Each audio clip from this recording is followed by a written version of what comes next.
Good. Let us have someone do the recap with the Dice of Destiny. You'll be 1, 2, 3, and 4, 5, and 6. Kiri, you have been chosen by the Dice of Destiny. Okay. Regale us with an epic tale of what happened last when we met. Once last we met, the captain, our first mate, and 2 of our retainers, they were successfully relieved from prison thanks to one hell of a lawyer. Actually, it was the session before. I think about it. But either way, fast forwarding a little bit, they eventually get right back to the manor. The captain was told that Dr. Ice wanted to meet up with him, but he ended up catching Dr. Ice just utterly passed out in a drunken stupor. And then decided, we'll wake him up when the Countess wants it, when the Duchess wants us. Yes, I got myself as I said that. Anyway, a little bit more time. Because she's a vampire, you all want to keep calling her Count because of Count Dracula, but she is much higher than he was. Mm-hmm. Yep. And yes, misranking a vampire is probably a very bad idea. I mean, misranking a noble is a bad idea in general. But imagine that add a vampire level to that, and it's going to be all the more fun. I will point out that so far as you've seen, she hasn't really cared as much about you getting her mode of address or title correct. It's her bodyguard that has been strict on it. Assistant that want to chop our heads off. Yeah. She's one of those people that's like, she's so goddamn old she can't be bothered to flex power on people, because when she walks in the room you should already know how fucking important she is. She doesn't have to tell you that she's important. Mm-hmm. Yep. Anyway, where was I? Right. Eventually, everyone was awakened, and we had another nice, lovely dinner. After dinner, Dr. Ice and Lady Mira ended up having a nice, beautiful late-night rendezvous, flying through the air. I will show you the stars, etc., etc. And a few awkward questions about wondering, like, if she could have wings herself, if she'd be able to fly. To which Dr. Ice said, most likely, or probably.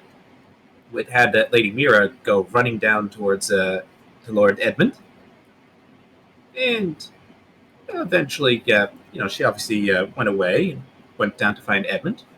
Dr. Ice went back to the group. There was suddenly a loud explosion.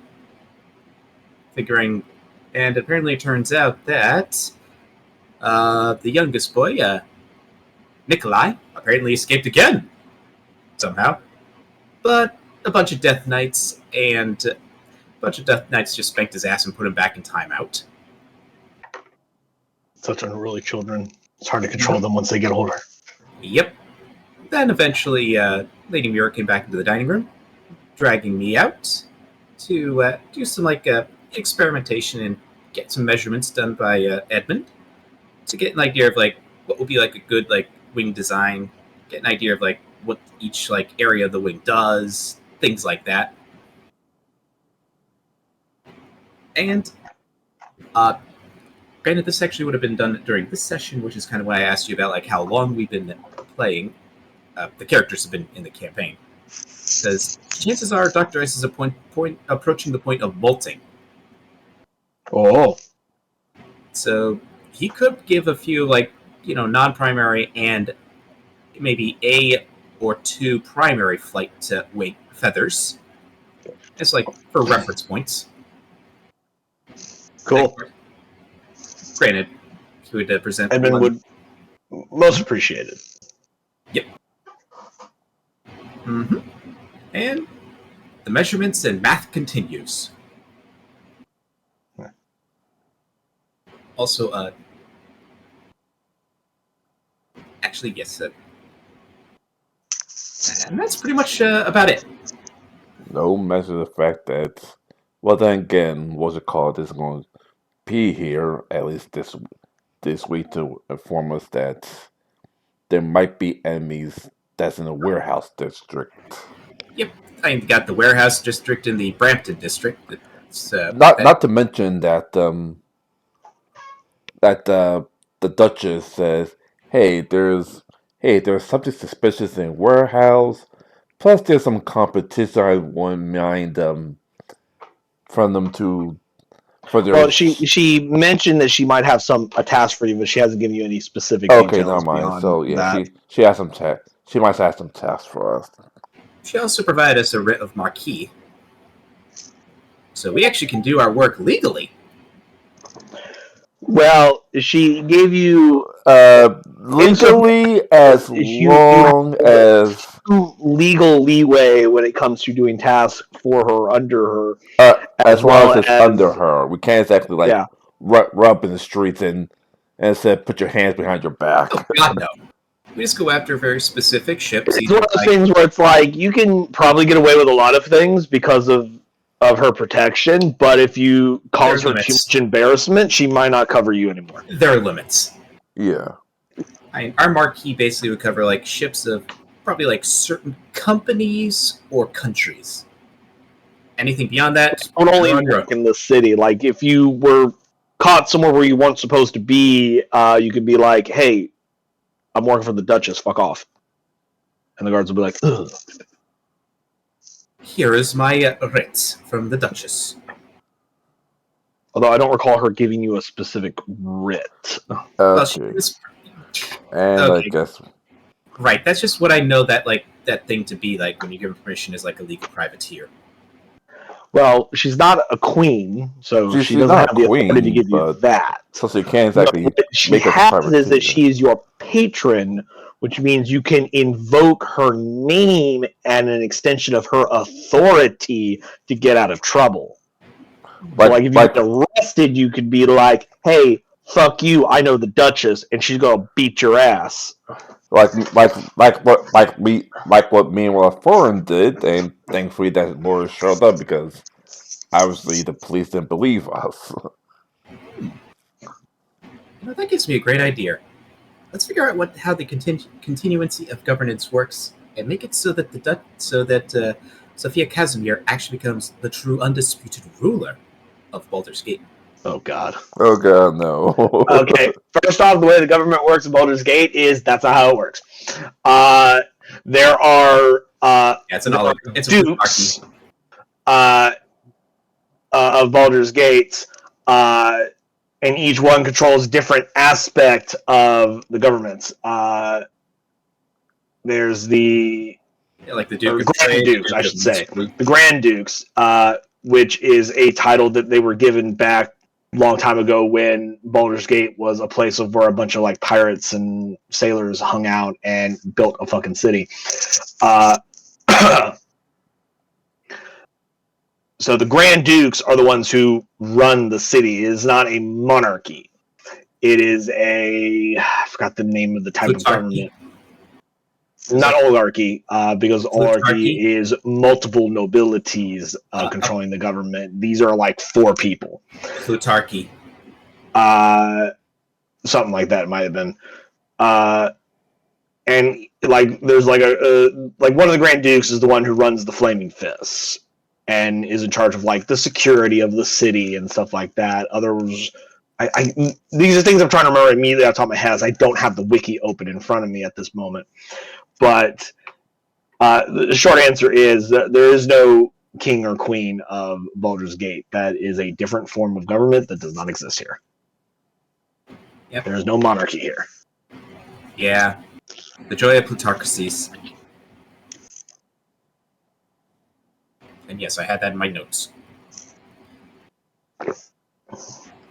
Well, that takes care of that idea. Plus, she is a duchess. She has plenty of power and authority, and she also has a lot of influence in Baldur's Gate economy, being that she owns like lots of banks and exchanges and she probably knows presses and stuff like that. That, and she probably has eyes and ears everywhere.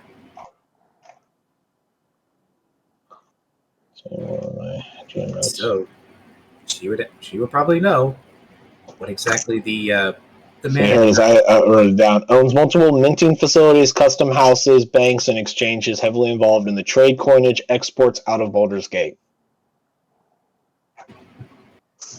Yep. She's the kind of person you would not want to try and shortchange.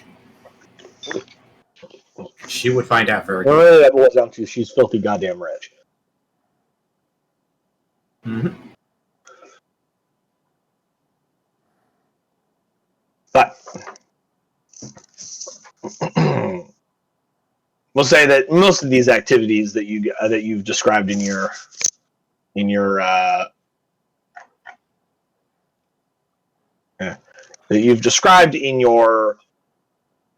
recap took over the course of maybe an hour or two, a couple hours. Mm-hmm. So it's around 9 Yeah. in the evening. That's usually.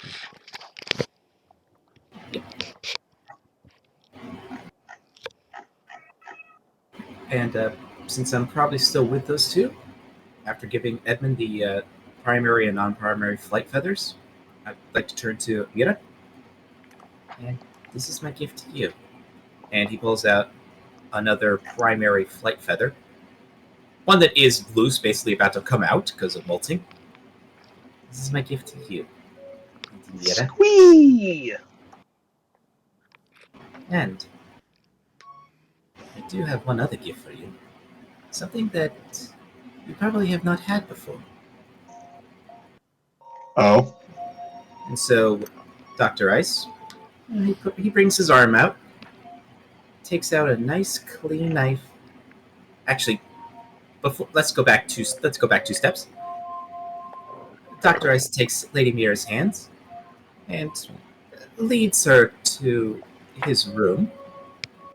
I assure you, it's not that, but something you'll probably find more exquisite. She seems intrigued. Confused and intrigued. Yep. And when we're in the privacy of my room, I bring my arm out. In our room, my room, I take my arm out. I take a knife. I just give a nice little, inch or two cut. This is for you. Interesting.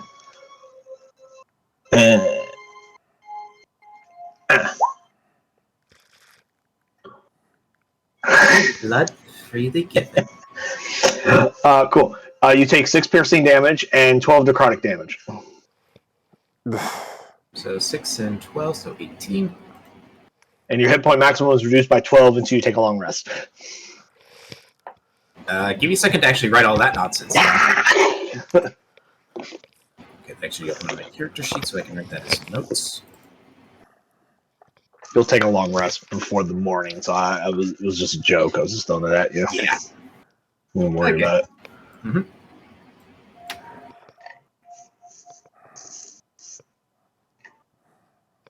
And yes, blood freely given.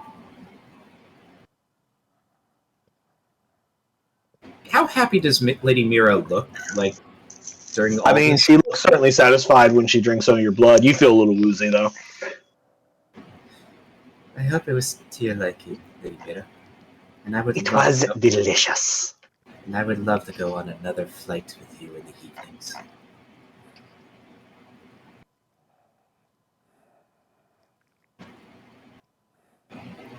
Sadly, our time is so limited.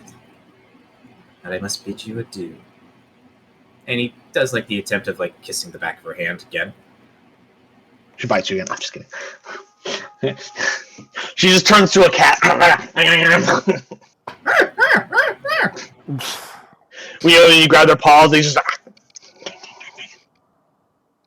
Cats. My cat was just doing that to me like a minute ago, so it was the immediate thing that popped in my head. A flashback to when Dr. Ice first got onto the Stormbreaker, and it was either Mockingbird or Hummingbird that jumped on his back. And he made a bunch of scared bird noises. But anyway, jokes aside though, you eventually, after a few moments, hear a knock on your door, of your room. Of course, with candle in hand, I open the door. You see Cecilia, who says, "Lady Mira, her Grace requests your presence in her study."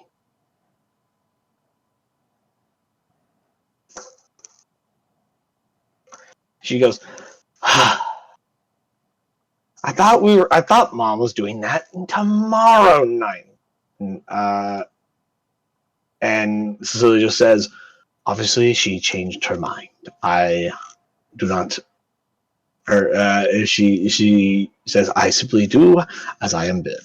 He just goes, "I got to go." Yeah. Till next we meet, Lady Mira.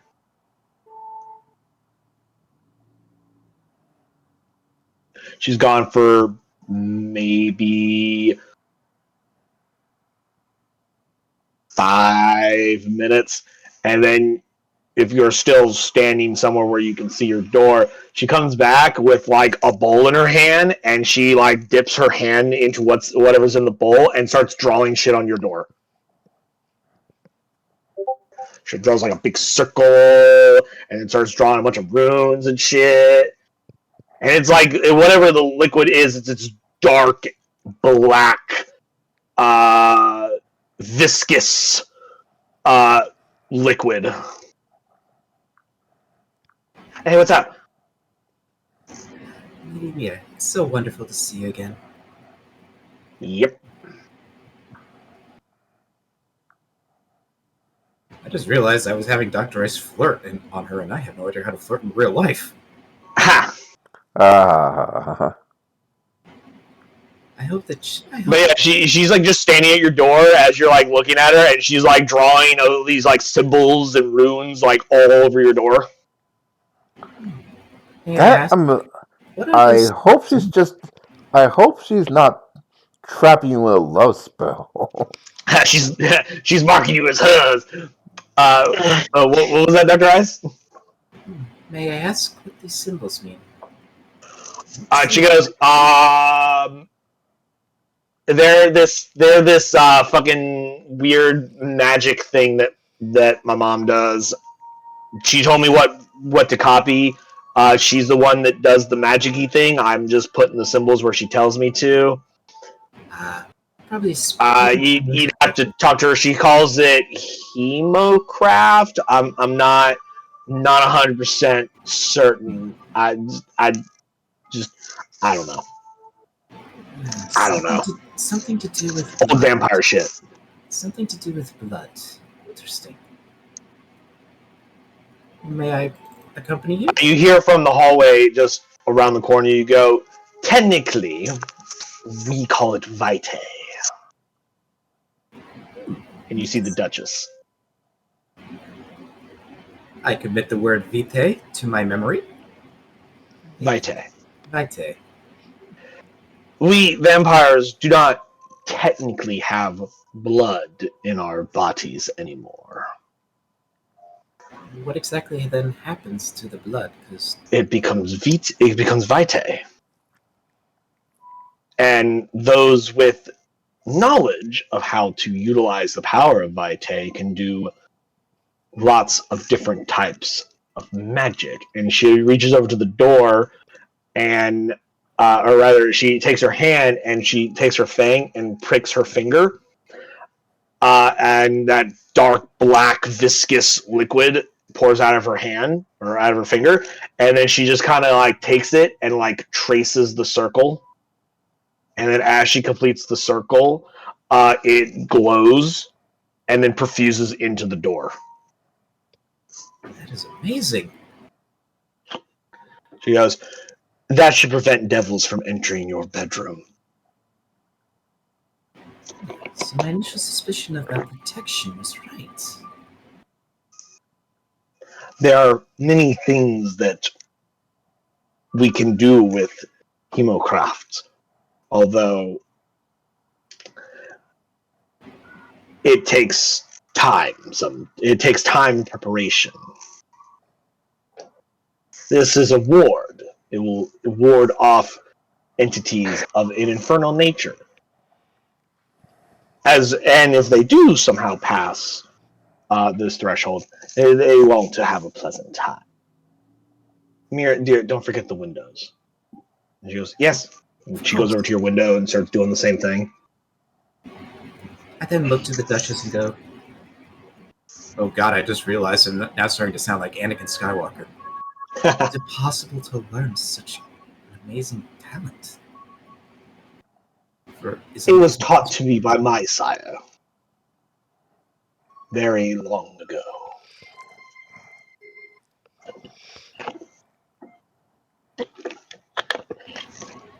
I just realized something really quick. A little while earlier, like less than 10 minutes earlier, Dr. Ice cut his arm. He probably wrapped it up in bandaging.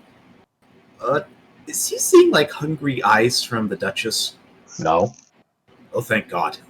She's hundreds of centuries old, my guy. She has way better self-control than that. Plus, she also already dined this evening. She's already been fed. Mm-hmm. She does look pointedly down at your arm and go, you should be careful. I simply had a lovely evening. Mira hasn't learned all of her self-control yet. She's like, nuh-uh, that's not true. Tell that to the last one that caught your attention. She's like, you don't have to keep bringing that up. That was a long time ago. He probably had it coming.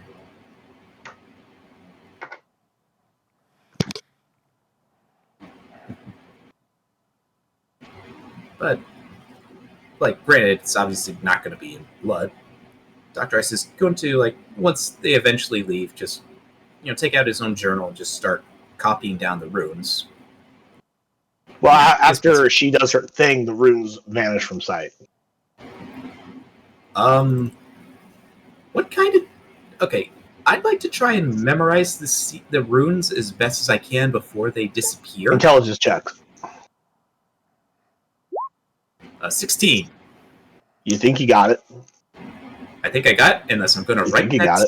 I'm going to write that down in my journal. At least what I can remember. We're gonna die. The rest of you also see various other individuals, from her servants to her vampire spawn, also doing this across multiple other places, across to every door, every window. And obviously, I'm going to ask, like, any what? of the outer doors and windows, especially, are done. I appreciate, and even I'm going to ask, like, okay, what's going on? What are you doing? Who specifically would you like to ask this question to? I said I was going to go with them. So, you followed after them? Yes. Oh, okay. They're keeping us safe, keeping the devils out.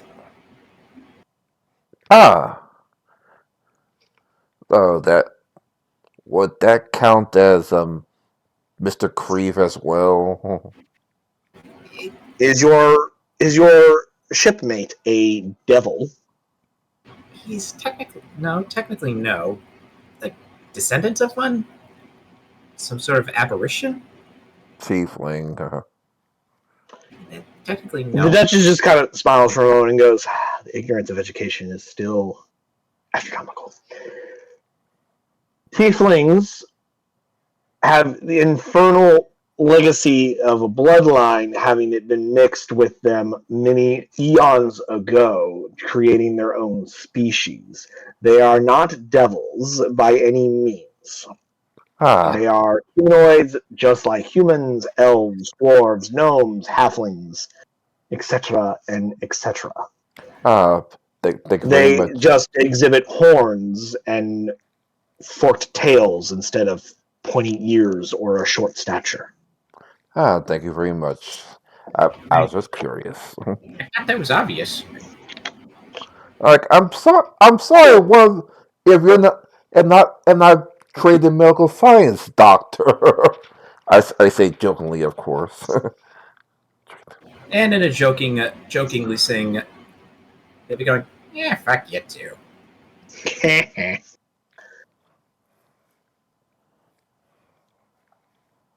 But yeah, she like all of her little minions are putting up these wards and whatnot. Well, at least we could. Well, at least we could sleep without being attacked in the middle of the night. That is the plan.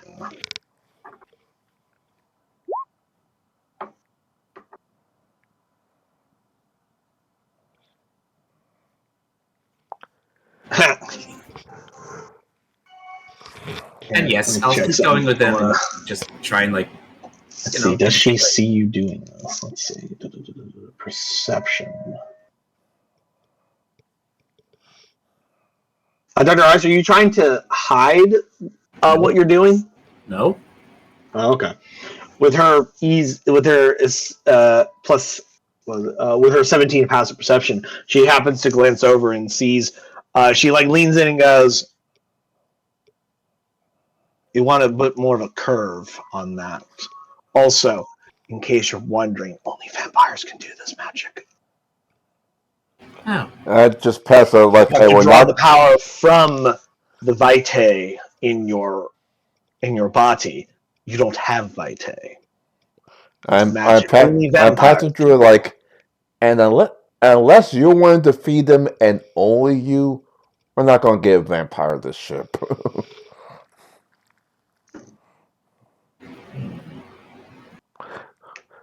Except for guests, of course, but you know what I mean. Of course. You can, however, of course, learn blood magic. However, I would not recommend that. I sense there's History has shown blood magic to be dangerous to both wielder and targets.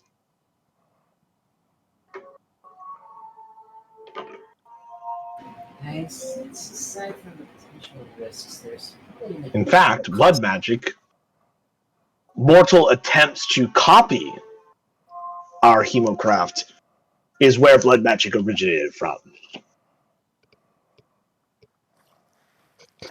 They only got it a little right.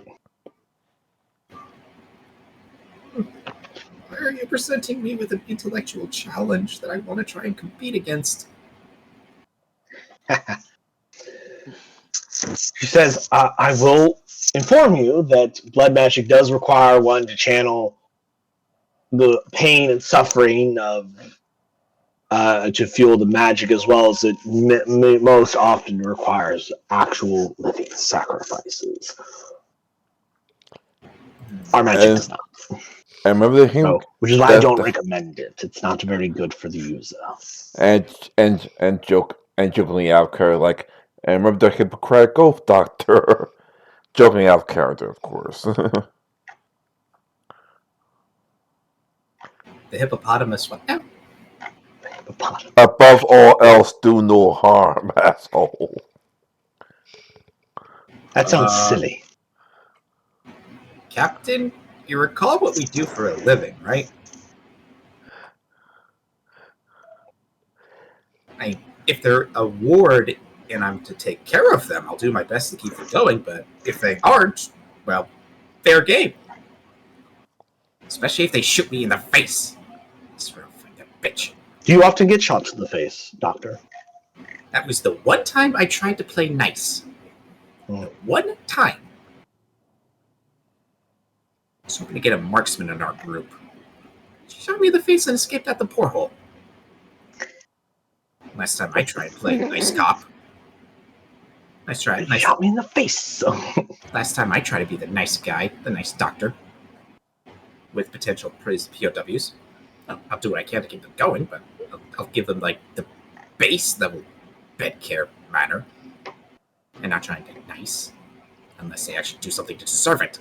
As you're rambling on, Randall comes up and leans into the Duchess's ear and whispers something to her. She goes, excellent. Thank you, Randall. And he goes, of course, Grace. Is there anything else I could do for you? She goes, no, Randall, that'll be all for this evening, for now. And he just bows and exits out of the room. Is there anything that's concerned, Duchess? I'm simply being informed that my then my friend Pira will be able to meet with me in the next couple of nights, so that I can discuss how one would go about breaking a warlock contract with a fiend. Yeah, it's kind of annoying when a little brat decides that he's a bit too big for his britches. And I know that Mr. Creve is out on them. Is out Dr. for them. Ice, give me an insight check. Insight. Insight, you said? Yes. Well, Blind as a bat. Okay. Of course. That's when my nat 1 comes in. at least it wasn't during combat. Oh, who's to say that it isn't a case where there's somebody sneaking up right behind me? Well, that would have been a perception check. This was an insight check, if you recall. Insight checks reading body language. Mm-hmm. Everything just appears as normal. Dr. Ice forgets what human body language looks like, going back to his bird types. And Well, they didn't tilt their head like this, so I think everything's great. just for shits and giggles.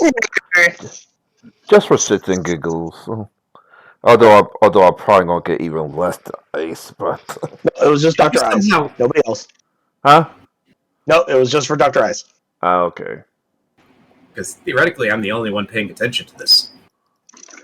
And why am I not fully rested yet? Oh, we haven't gotten to the nap point. We haven't gotten to sleep time yet. Oh. You guys haven't done any combat since your last long rest. I don't know why you don't have one. You guys should be pretty much fully rested. Yes. Yeah. That's why I know. Days. That's why I noticed my hit points. So I was like, wait a second. I should It's be possible fully you just rested hadn't by updated now. on your sheet yet.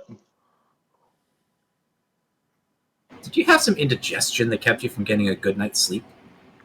No, I didn't. No, I didn't ask someone to bring me a lady of the night. Though I probably should this evening. I like that I can see Jim Pan wandering around the grounds and exploring all the rooms on the map. I just see his tokens moving from spot to spot. trying to copy the mansion so when she gets her own, she knows what exactly to look for. You know, I just thought of a question. I looked to the Duchess and asked, when it comes to hematology, when it comes to the hemamagics, does it matter from whence the blood comes, or is it simply a matter of whether or not it is blood? She goes, well, I'm not a blood mage, so I wouldn't know. I was just looking considering the seals on our door, certain races' blood have better. Oh, what's the word I am looking for? Are they better attuned to specific types of I mean, I can tell you how my hemocraft works, but when it comes to blood magic, which is a offshoot from vampiric hemocraft, as I said, I'm not a blood mage.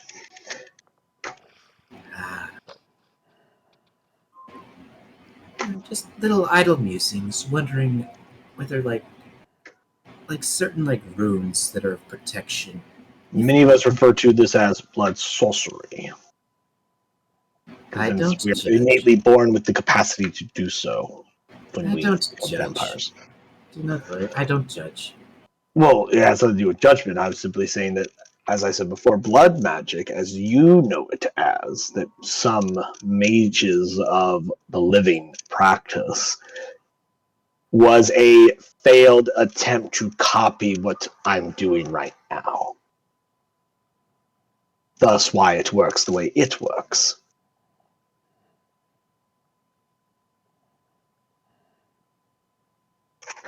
For me, it just takes some of my vitae and some power of will and a little energy. And I can do lots of different things with it. Not just make wards. That's just what I'm doing right now. Vitae, power of will, of energy. Dr. Ice is committing those specific words to his memory. In fact, want to know some other fun things I've done with this magic of mine? Of course. She points over to the Death Knights and goes, I made them. I figured that there had to be some sort of necromantic stuff involved with that. But apparently there was more? When they were living knights, I offered them the chance to become this. Some said yes, some said no. The ones that said yes are still here.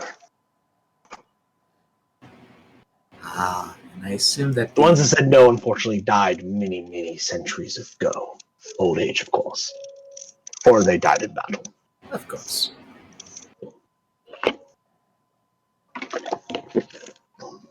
Also, to the Death Knight she points out, does it look like the one that basically destroyed Dr. Ice's pillow? Or do they just look too similar to have... You, as a reminder, they look like this. How do you tell them apart, Dr. Ice?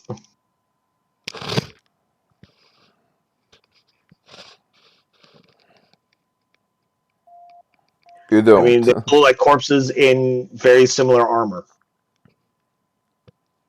Outside of seeing like exposed skin and trying to figure out what level of decay...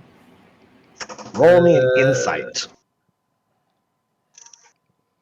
Please don't be in that one. Please don't be in that one. Even better! At least not that could be one. Steve, it could be Joe, it could be fucking Jillian, for all you know. You don't fucking know. You literally can't tell them apart because they haven't displayed a massive amount of personality because they mostly just stand around very stoically and quietly, unmoving, because they don't have to breathe, eat, sleep, or take rest. Effectively pure automatons. I mean, they're not full automatons in the fact that they are sapient. They are capable of their own free thought and to make choices. It's just that, they've been asked to guard, so they are just standing sentry. Mm-hmm. Every once in a while, one of them will go on a patrol around the grounds to check areas that their coverage doesn't spot. The lesser walked areas. But most of the time, they're standing in important locations, like in the hallway outside bedroom doors, outside in the middle of the grounds, by the front door, by the back door, stuff like that. Points of interest and importance. And probably a couple in like that open area part, because that's one hell of a point of egress. You're talking about in the courtyard? Yeah, there's one standing in the middle of the courtyard. In fact, Jim Pan is standing right next to one. Or he's standing next to the one that is the one that's standing outside. In the backyard. Back courtyard. Just looking like, ooh, shiny. I wonder if I could take off that helmet. I could sell it for gold. Do what? I'm joking. What Jim Pan's saying. I wonder if I could take off that helmet. I could sell it for gold. I'm joking. You can certainly try. I would not recommend it. Neither do I. And Jim Pan's shaking his head.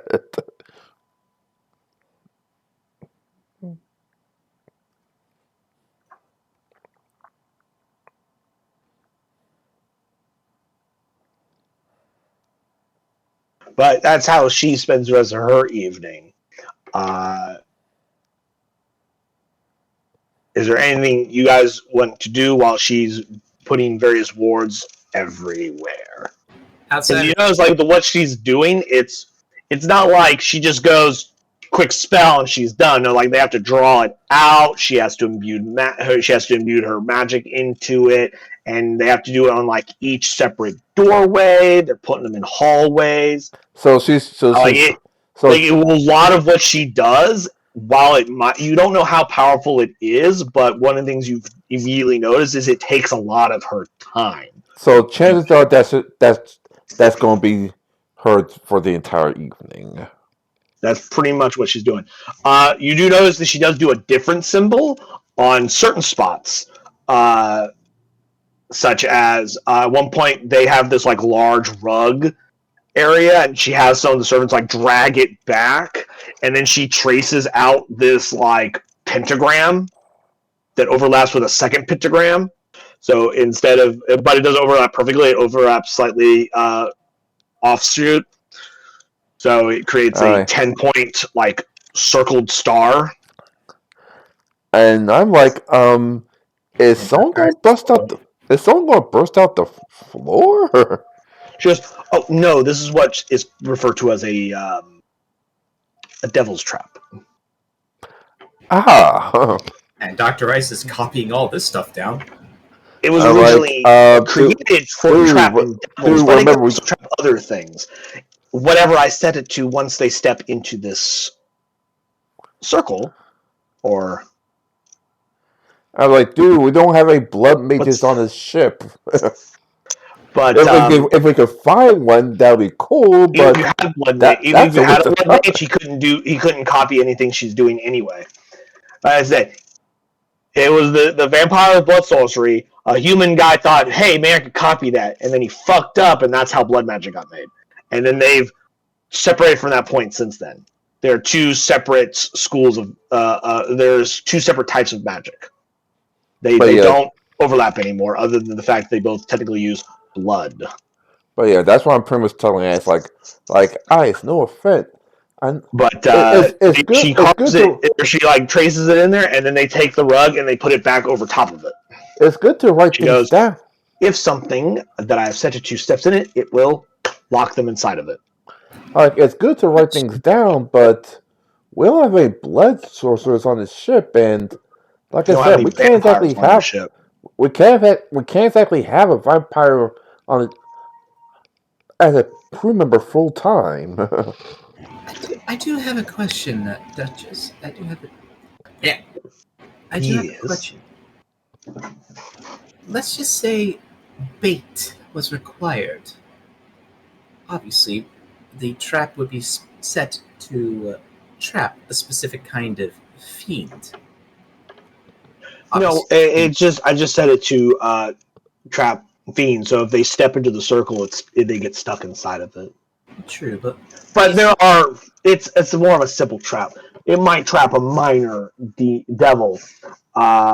Something more powerful could possibly break the circle because it's actually very easy to break it. You just she like pulls the rug back over. Like all you would have to do is this, and she takes her thumb and then just erases one spot, and then they can step out of it.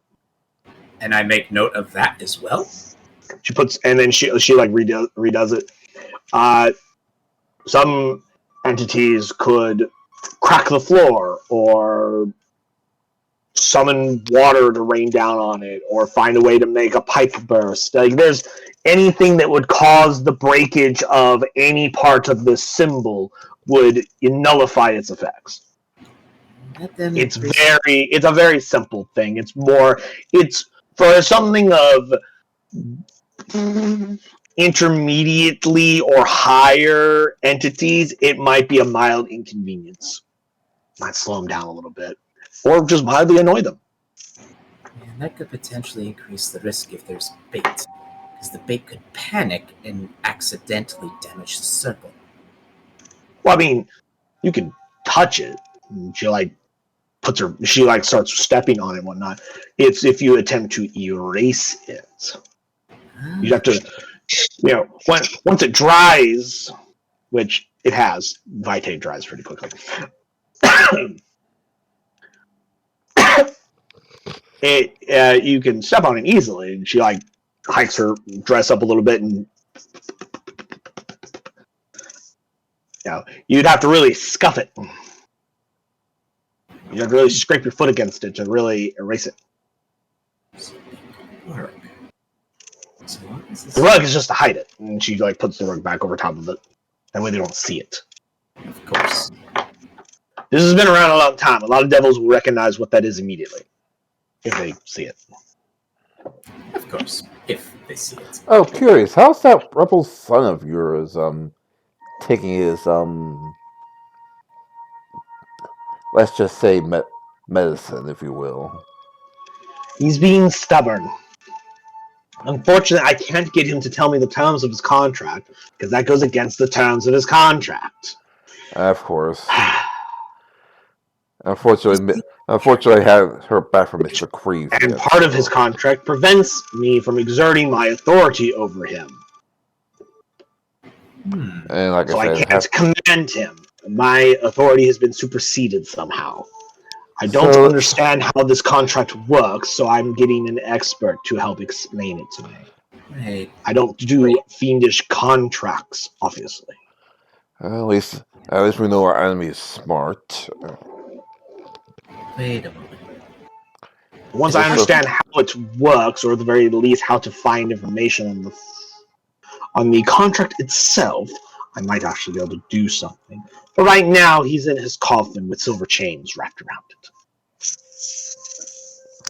Ouch. Around the coffin, my dear. Not around him, specifically. Makes sense. So the contract... Although, if he breaks out again, I might actually wrap him in a silver net. Put that in the chest. Get some silver bars and bolt them on top of him. And then put the coffin down. Thoughts for later. I have a couple of my death knights watching to make sure he stays where he's supposed to be.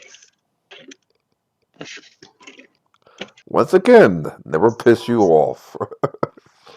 You shouldn't seek to make enemies with everyone you meet, regardless of their power. You never know when you might need them as a friend until they prove unuseful. That I knew back in my Funny Fest days. Trust me. I don't trust anyone, my dear. You mentioned that in the contract, that whatever it is supersedes you.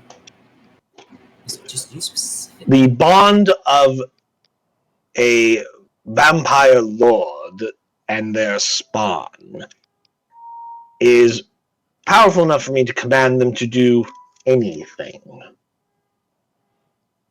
Up to and including self-harm, if I truly wanted to.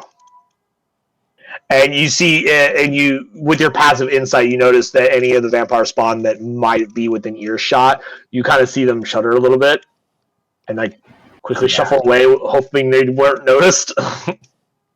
Yeah, kind of hard. I think everyone got the hint already. Yeah, kind of hard when you have a passive. Kind of hard when you have a passive passive perception of 20. No, it wasn't passive perception. That was passive insight. Oh, passive insight. Yeah. You'd calculate it the same way, 10 plus whatever your bonus is. It wasn't a very high DC, which is why I said you pretty much clock that immediately, because I know your insight's pretty good. But here's the thing. Neither me... But, she wasn't finished. She says, got distracted.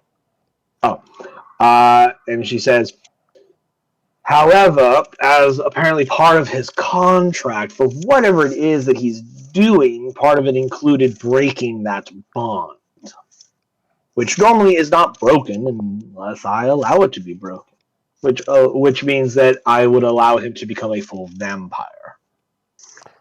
Which means my point that we're dealing with a very powerful, or at least a very smart individual. Well, my understanding is that devils, when they make infernal contracts with individuals, it can include a astronomical amount of different powerful effects.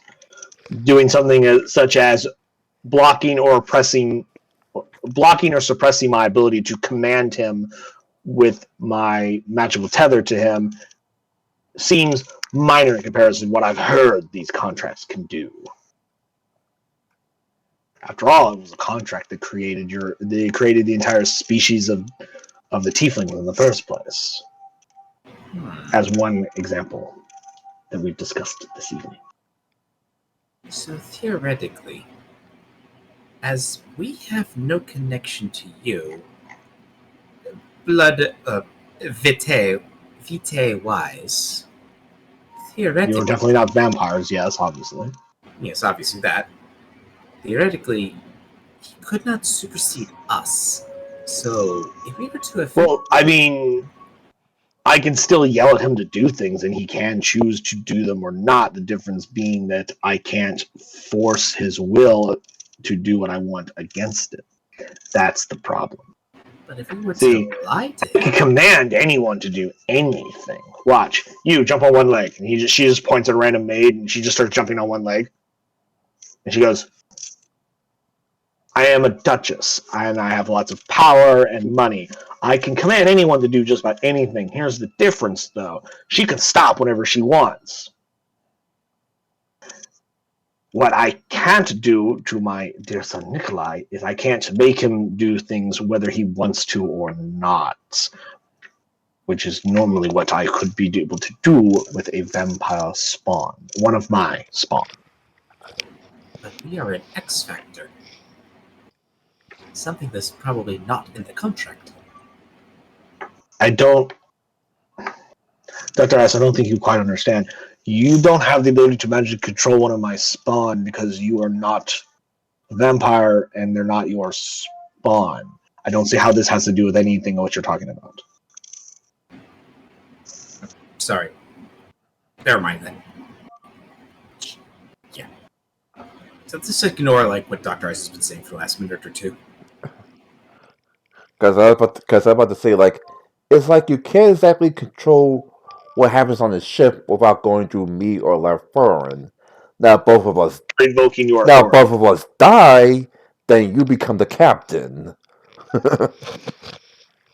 Assuming that people will actually respect you. I'm the one that But keeps them alive. it compares to what she was talking about. So She says that the contract is blocking or suppressing my ability to control him. Yeah, Which normally that I I'd be able understand. to. now I'm talking about her titles as Duchess earlier.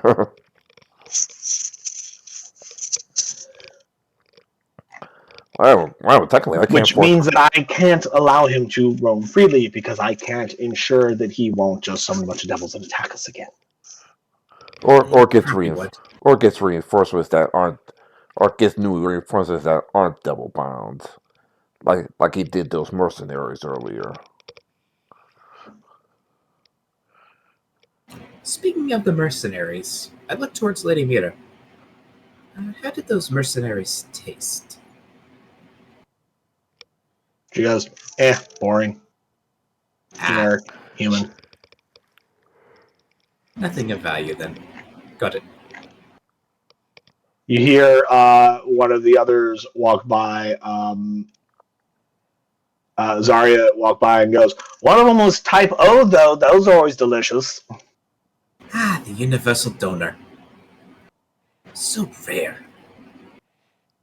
There was some way to effectively breed them together. You hear Klaus walk by and goes, I've always liked AB.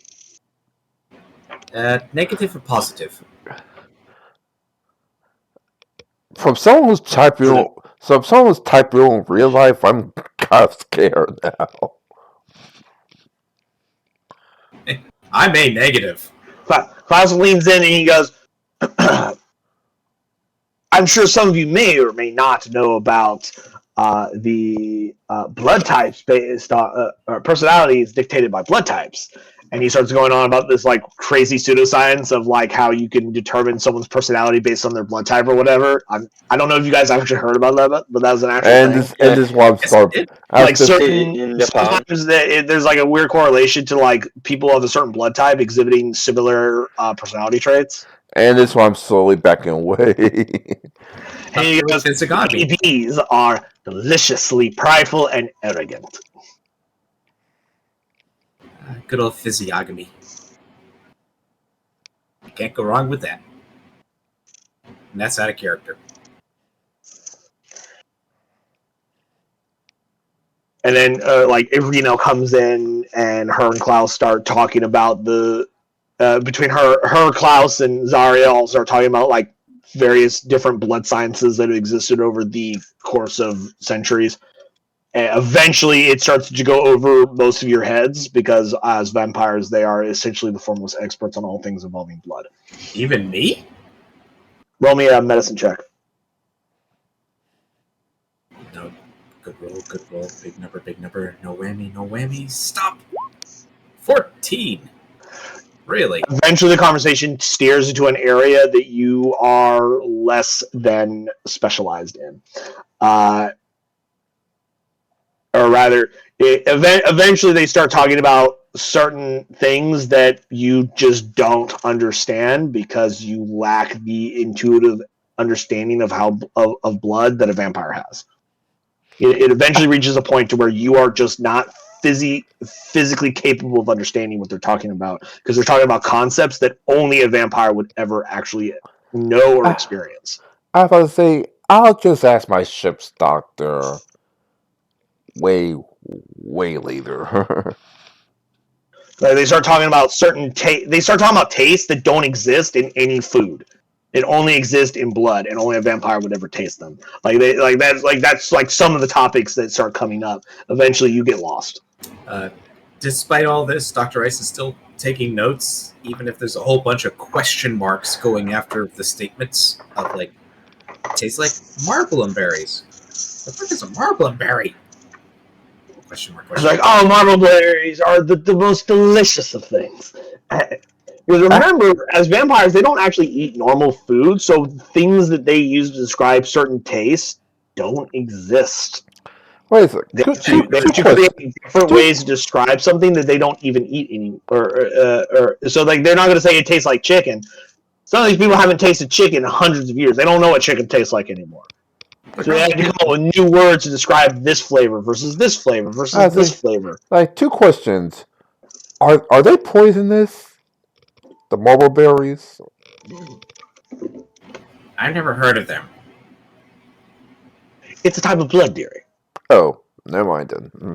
Or rather, it's a type of taste that we have to invent words to describe certain tastes because they didn't exist until we became vampires.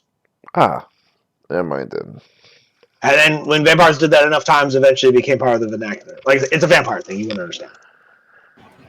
Then at this point, Dr. Ice is going to ask Lady Mira, what did my blood taste like? She goes, it tasted like Zardust. Did you say Stardust or Zardust? Zardust. Like Tsar? Zar. Z-A-R. Okay. Zardust. That was the first word I could think of that was some nonsensical gibberish bullshit I could pull out of my butt. I am writing that down. My blood tastes Fuck, like... I'll have to remember it. Figure out what Zar equals. Question. How to figure that out? Question mark. And then when she says that, you hear Zarya over nearby go, ugh. Zardust is gross. She's like, and Mira's like, no, it's delicious. Irina goes, it's not really my favorite taste. I prefer Jaculon. And Cosmo goes, "Ooh, yes, that's always the best." And like that's part of the conversation is they are using words that you've never heard before, words that do not exist outside of circles of vampires. And despite that, Dr. Ice is still writing these down. So because what happened was like some point in history.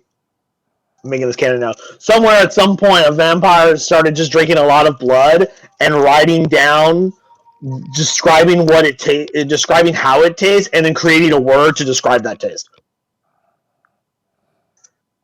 So that there is now a catalog of like this blood tastes like blah blah blah, or gives you a feeling of da da da, this is the word we use to describe that flavor. Much like how in the real world we have things like bitter, sweet, savory. They have their own words for their own tastes. Because they don't eat food, they drink blood. Some vampire did that at some point, and now they just use those words. Hey, gotta come up with some sort of standard. Somehow.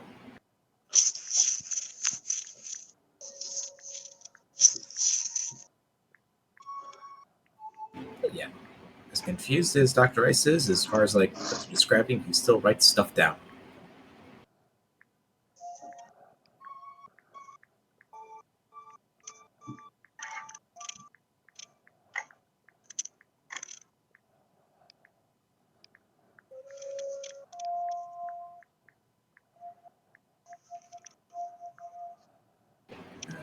Captain, anything you want to add?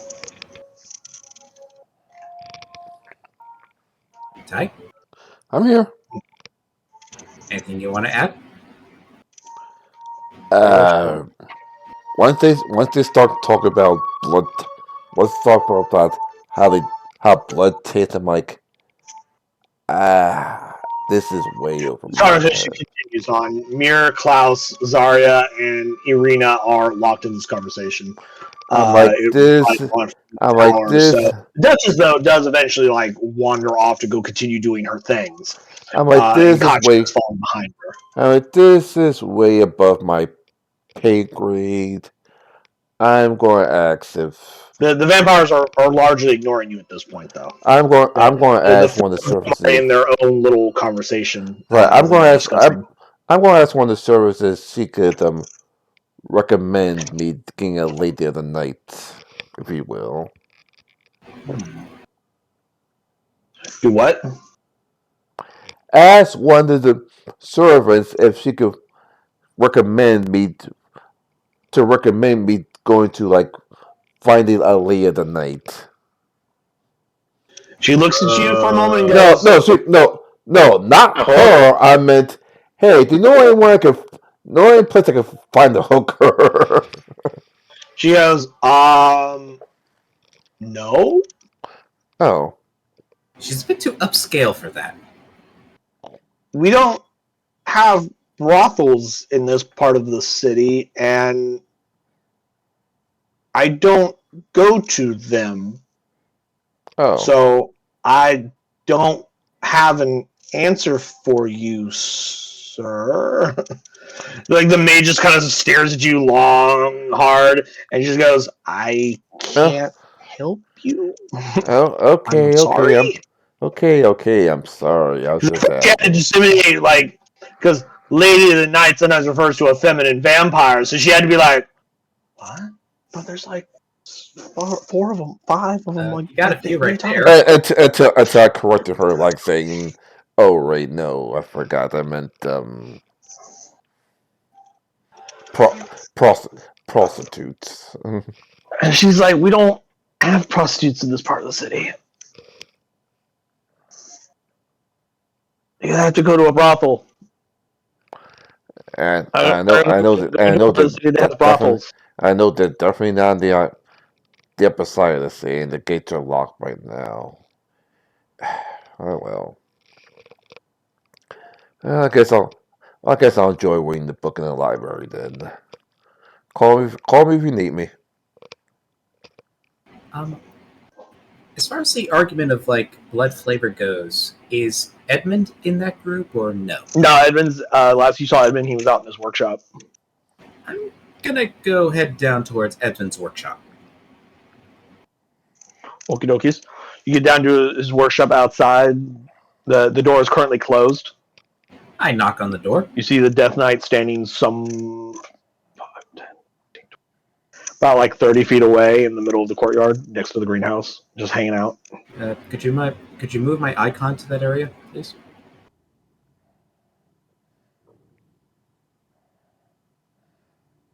Yeah.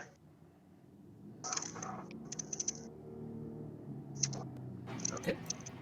So, at his door, I knock on it 3 times. Knock, knock, knock. Stand by. Rearranging people.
Okay, dokies. Anyway, you were saying, Dr. Rice? Okay, so it's going towards Edmund's workshop. Knock, knock, knock.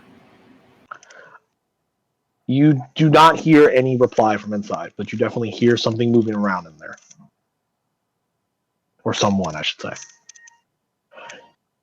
You hear a lot of, like, wood against stone, like... Thunk, thunk, thunk, thunk, thunk.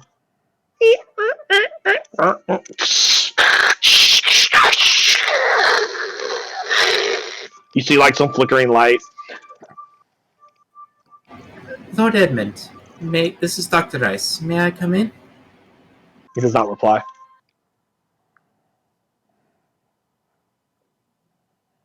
Okay.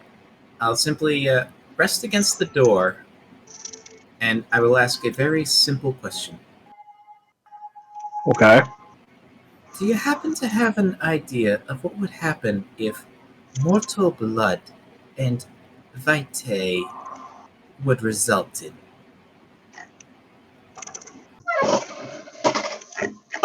He does not reply. Also, because you're talking really quietly through a closed door. Okay. I'm just going to check the doorknob. Is it, like, locked? It's unlocked. Did you say locked or unlocked? Unlocked. You can open it. Okay. I open... And you just click on the door icon to see if it was locked. You just click, click. Okay. It explodes. I'm kidding. No, it does not. You do, however, from inside the workshop, as you open the door, you hear a fuck, and then you hear some like rattling of metal, ting, ting, ting, ting. As you come in, you see Edmund standing at his this like work table, and he has like various devices of metal with wires, and you see like puffs of smoke and steam. It's actually quite hard to breathe in here for those of you that have the ability, that require the ability to breathe. It has this thick, acrid smoke coming up from some item that he was just working on, and he just goes, "Dang it!" And you see him grab a hammer and like like a claw hammer, and like pry something open, and he just like looks down and he goes, and he has his back to you as he's focused on what he's doing, and you see him grab like a pair of pliers, and he reaches down in there and starts tinkering with something inside of this large contraption of sorts that he is working on. Considering how acrid you said it was, there's no doubt Dr. Rice... Like, you walk in there, like, your eyes are starting to water, and it burns. It's a little stuffy and hard to breathe in here. It's not, like, fatal, but it's kind of like when you walk into a really smoky-ass room, and it's a lot more acrid than, like, typical, like, wood smoke. You're just like,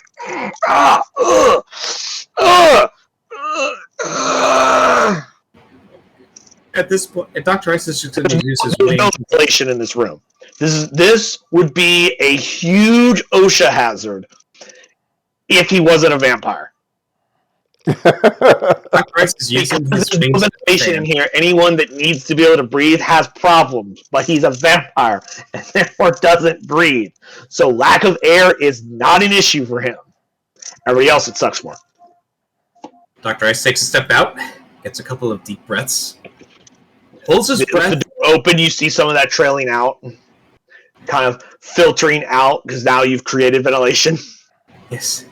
He then takes a couple deep breaths, takes a very deep breath, holds his breath, moves to here, and uses his wings to act as a fan.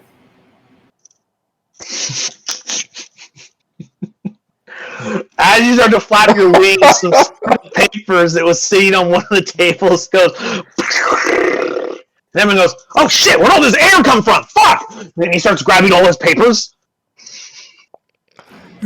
Sorry. He finally breaks what he was looking at, turns towards you, and goes, "What the fuck are you doing? Stop that!" I tried to get your attention. Did you try knocking? I did. Oh. Shit. I even opened the door, and I couldn't breathe coming in. Well, I've never had it. Oh, wait. Yes. Right. That's a me I never made problem. I get ventilation in that. this place. Yes. I get that. That's a me problem. Okay.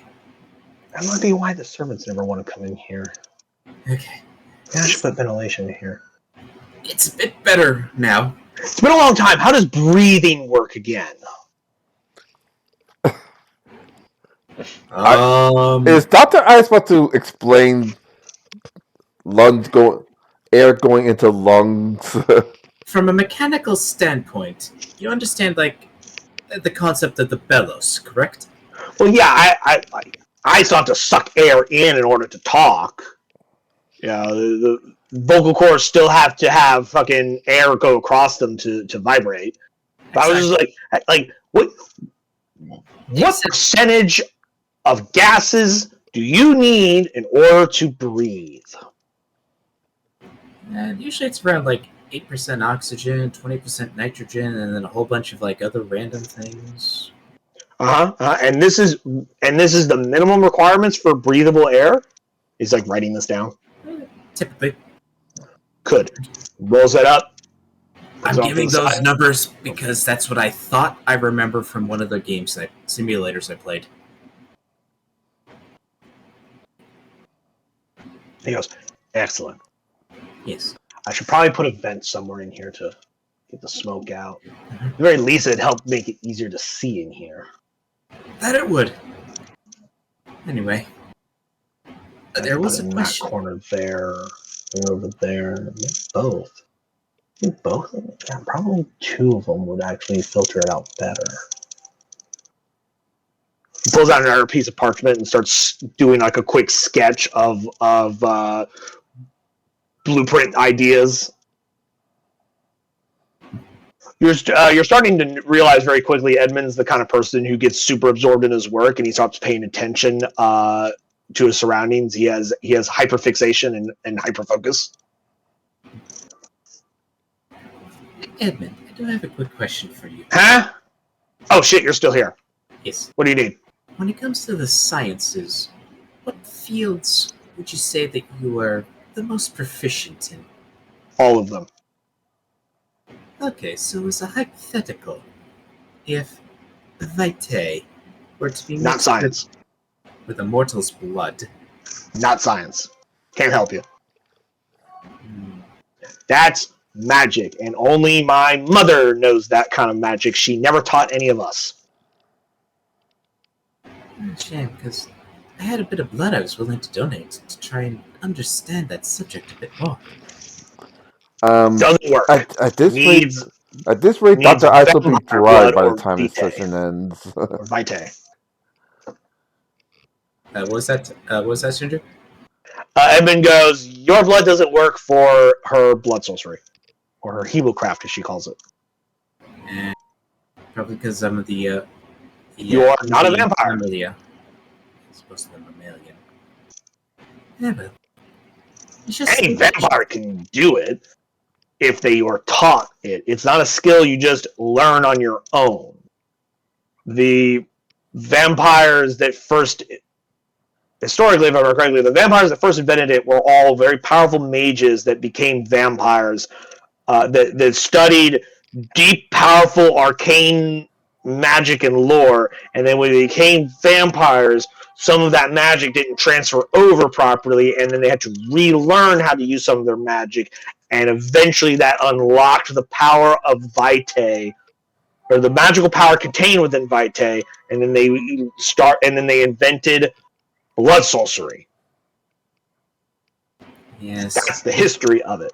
So Yes. the only way to know it is to be taught it by someone else. And she didn't teach me, so I can't help you. But I know one thing is that Eric Crocker blood is no good. I don't know if I should take that as a compliment or an insult. If it makes you feel better, I can tell you that half-orc blood, half-elf blood, and tiefling blood, and human blood also no good. It's only a vampire thing. That makes me feel better. So pretty much anyone that's not a vampire. At least, thank you for indulging my curiosities. Fantastic. Is there anything else I can do for you? How goes the progress with the wingsuit? Oh, I have the blueprints over there. I was going to work on it later. I had this other project I was working on. But now I'm thinking about fixing these ventilation problems. And he just slowly starts to focus away from you. I'm going to just step out. He doesn't even acknowledge you leaving. And close the door. You hear...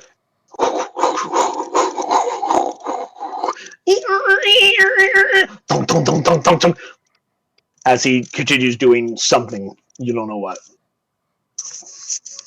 Let the mad scientist be a mad scientist.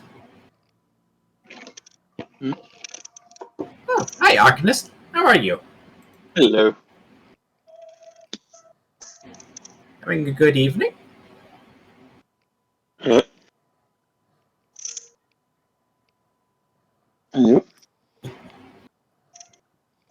Yeah.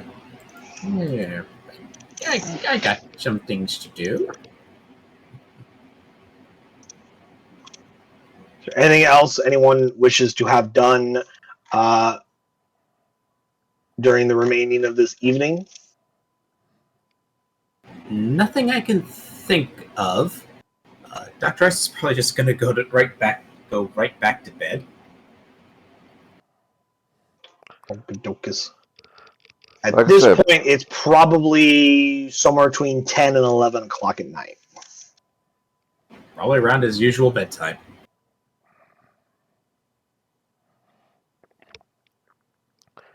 And as he enters his room, he's going to look to his door.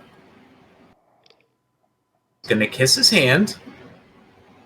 He'll then place his hand, a little bit of the kiss, well, as far as like an Aerocroc can do, like the kiss saliva, onto the door, and give a little prayer of, please keep the unwanted evil out. As you place your saliva against the door, it breaks the ward, and therefore you are no longer under protection. I'm just kidding now. You essentially spit on your door, and you have spit on your door now. Please keep it safe from unwanted evil. I open the door, I go in, I close the door, I look to the window, I close the drapes. You pull the drapes closed? Yes, fully close the drapes. They are very thick, heavy drapes. Yes. No sun goes through these things. And if there's any, what is the term? But, you know, like how some drapes have, clasps, things like where you, tie them up? That let you either tie them up to the side out of the way or connect them together to make sure they stay together. Yes. Yeah, they don't have clasps, but what they do have is there's towards the center there's this little the little tracks that they're on, come and actually move past each other, so you can actually pull them and overlap them. So there is no gap. So they actually overlap by about like 5 or 6 inches. I do that. I pull them to ensure they're fully overlapped, and then, using Druidcraft, I prepare a few specific flower types. 1, Belladonna. 2, Okay. Nightshade. Uh-huh. 3, Garcinium. Uh-huh. And 4, Daffodil. Okay. Seems like Kiri did some herb research in between sessions. I'm interested. So what you gonna do with these new flowers, Dr. Ice? Specifically, I place them right in between that area where like the 2 curtains overlap. Uh-huh. My plan is, even if there's an overlap, there's always a chance something could get through. Hence me deciding I want to have the greatest level of protection possible. With Belladonna, I can deal with, like... Where the fuck are my notes? I had you. I know I wrote you down. Basically, things relating to undead coming through my window. Okay, this is all going through my window. So, undead, fae, lycanthropy, which I don't think is really going to be a huge issue. I mean, you guys have been attacked by lycanthropes more than once. Yes, considering how often we encounter them, it never hurts to have some protection. Yeah. And daffodil, which, from the flower meanings that I've looked up, meant good luck. Okay. So you made a little good luck flower? Yes. Just in case. I'm not kidding. Creature comes in and goes, Nightshade, don't give a shit. Belladonna, oh god, it's delicious. Fucking whatever the fuck that third one was, stomps on it, sees the daffodil. Wait, what? Why is she screaming for a daffodil? Just imagine, like, somehow the first 3 don't do shit against some creature that comes in, sees the daffodil, just kills over. Just, I've looked up flower meanings. One of the meanings for a daffodil somehow is good luck. I'm not sure how that it is, but it's apparently one of the meanings. I'm not a flower guy, I don't know. But it is fascinating. And you arrange these throughout the room and whatnot? Specifically between the gap between the drapes and right under the gap between the floor and door. Okay. That's so you summon a bunch of like flowers and like you summon like a bouquet of flowers and just start stuffing them in different spots in the room. Yes, he's some sort of weird Disney princess. Imagine like a bouquet of these fucked up flowers that just are not intended to be a bouquet, not to be intended to be together or as a bouquet, just shoved into the door jamb under the door until he walks by and goes, "What's with all these fucking flowers crushed under the door? Fucking weird." And then I have to get like a broom and like sweep it out. Like, what the fuck's going on? I was like, Jesus, Curious it's starting to start his bouquet. Maybe we should start studying some martial arts. Hey, he knows the meanings of flowers. I mean, I'll give it to you. That's an inspired idea. Is like fully go deep dive on herbology as a fucking druid character. Does that count as giving I'm going to give you, Kiri. You specifically have 1 inspiration point. For you and you alone. Mark it on your character sheet. Okay. Speaking of which, there is 4 on the table for your communal use. But you, Kiri, I'm specifically giving you inspiration. Yippee! Because someone did their fucking homework, apparently, and they were ready to play. Yep. It Like, warms me up inside. meanwhile, the library. What's this legend? What's this legend about someone named Mike Tyson? Mike Tyson, the greatest monk of all time. You He know what? fought like a Mighty butterfly. warrior No, who spoke with a racist voice. I'm going to start reading. I'm going to start reading that for the rest of this. Well, half this evening before I go to sleep. Like I might not be a monk, but I could sure some get some sure some use some practice.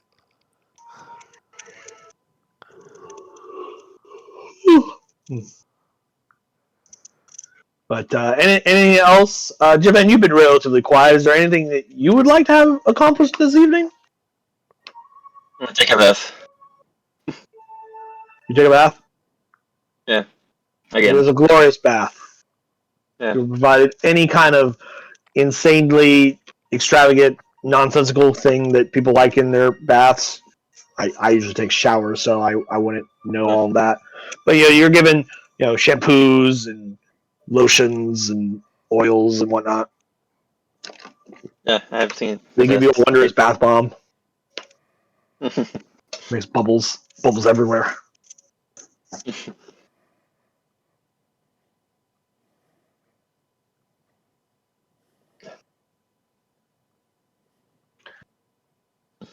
You are cleansed and rejuvenated and refreshed from your bath, not shower.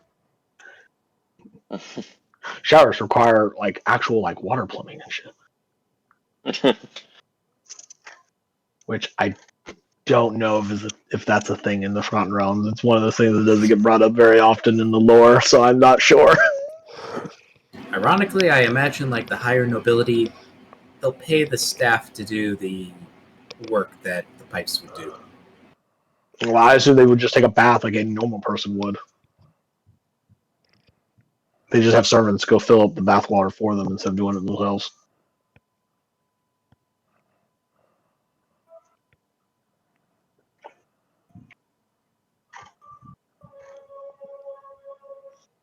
But anyway,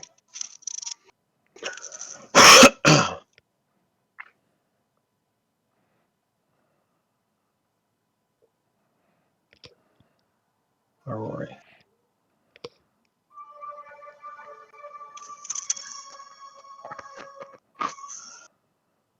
But is there anything else anyone wishes to accomplish before the evening is closed? I'm good. I think I'm good. I'm good. Fantastic. Probably just go to bed and ask for some water for the night. But that's it.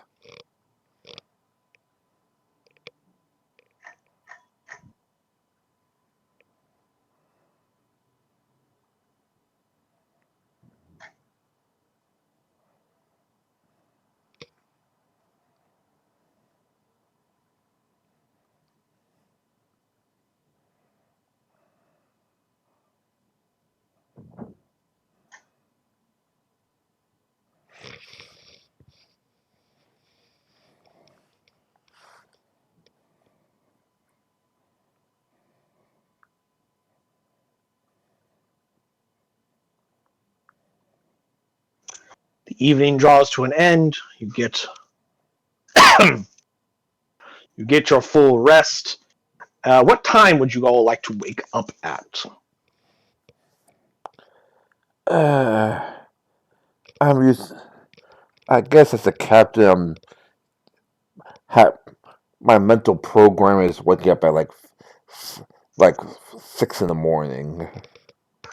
So because I stayed up a little bit later, I'm probably gonna wake up about 8. All right. Is that the time everybody else wishes to arise this morning? Rise from your graves. Rise from thy slumber. Oh boy.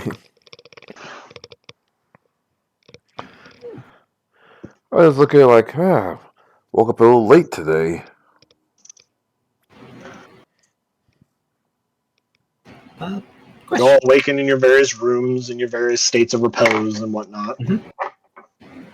Uh, question Answer. for While Doctor I take a morning Ice. shower. For Doctor Ice, as he wakes up, does he see any indication that perhaps there was a guest in the night that he was unaware of? Like Give me a another perception night check. mark? Or, no, investigation check.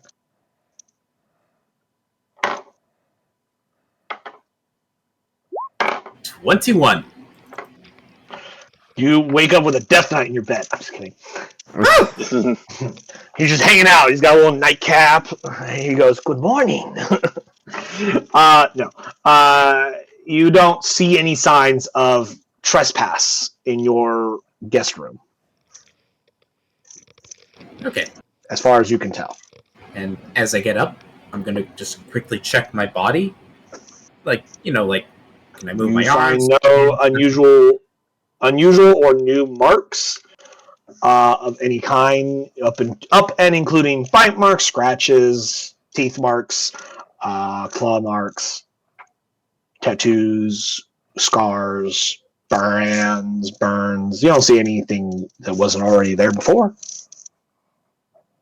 Then you I look at the mirror, and then you have this L shape on your foot. I'm just kidding.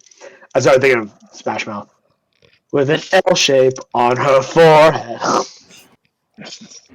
that was a classic band back in the day.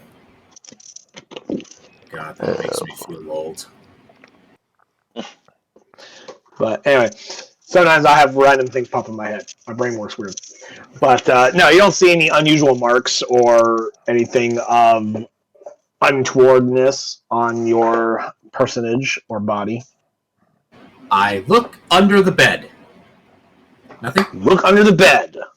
And underneath that bed, as you pull the blanket aside to see underneath it, you find one dead rat. Take the rat and just eat it. So you pick the rat up and you see, like, in its mouth, it has, like, a piece of that nightshade. Just,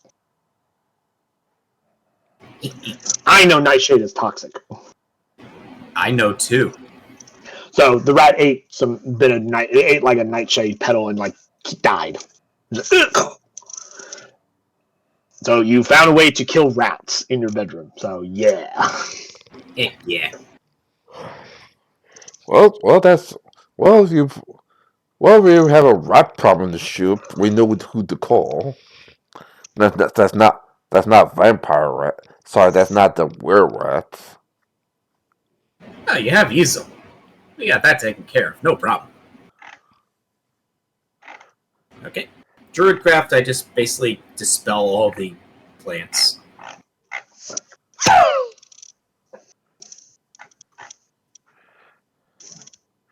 And then take the rat and I just chuck it out the window.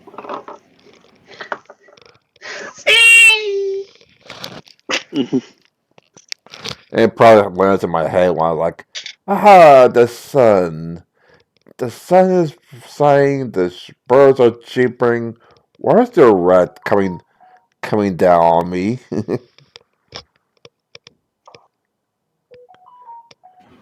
Funny enough, No problem. your bedroom actually does not have a window, Dr. Ice, weirdly. Oh, No, I just noticed.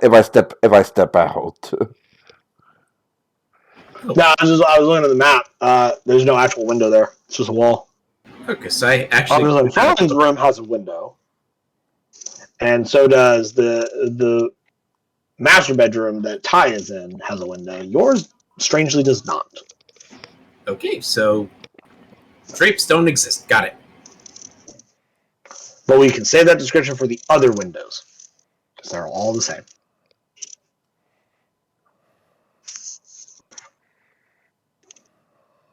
Yeah, Druidcraft, get rid of all the flowers. Yeah, you don't. Yeah, you don't have a window icon because then your bedroom would look like that. See, you got a little window icon there, but you don't have that. this. You get no window. No window for you! Yep. You get nothing. Yep. Okay. So heading out. Go downstairs, get some Heading breakfast, downstairs. then probably after that, like I'm going to check on the ship to make sure all the updates are going well so far. Out of curiosity, which of the servants do we see in the morning? You don't see any of them. So it's just sitting there talking to ourselves. Well, when you guys arise, there is hot water already placed in the bathtubs for those of you who wish to take a bath, and the water's already been drawn. And then when you go downstairs in the dining room, there are plates of eggs and bacon and other various accoutrements. So breakfast has already been served. The only creatures you see are the Death Knights, which don't engage in conversation with you unless you engage with them. They stand there with their quiet vigil unless you directly engage with them. So yeah, why go downstairs and get breakfast? I'll just talk to a Pharaoh and a dog. Like I'm gonna go to the ship to make sure all the upgrades are being taken care of. Want me to do anything while I'm in the city? As you guys are eating your breakfast, you for a moment you realize, because you hadn't really noticed it until now, how eerily quiet this place can become, despite the fact that you know there's multiple people in this building, in this manor. I'd like to think I realized how quiet it was, considering how used to picking up lack of sound is danger. Yeah, as you guys are eating breakfast, you realize this place is really quiet when none of the servants and the vampires are up doing anything. Like Jesus, place is quiet. Jesus, place is quiet in the morning. I mean, yeah, I understand. It'd be quiet too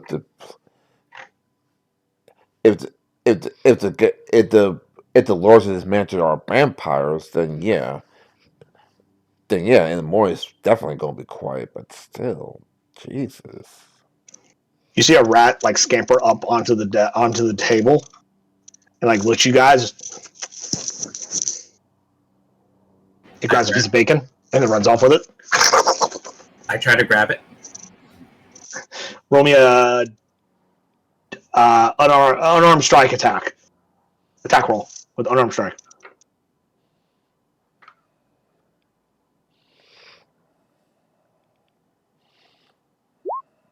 A 19. Kata!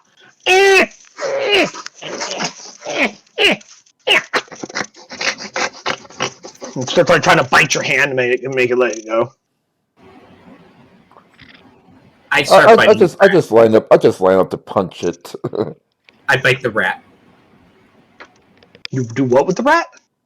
I start to eat the rat. He's a bird. Birds, like owls and whatnot. Yeah, so I'm aware of what birds of prey do.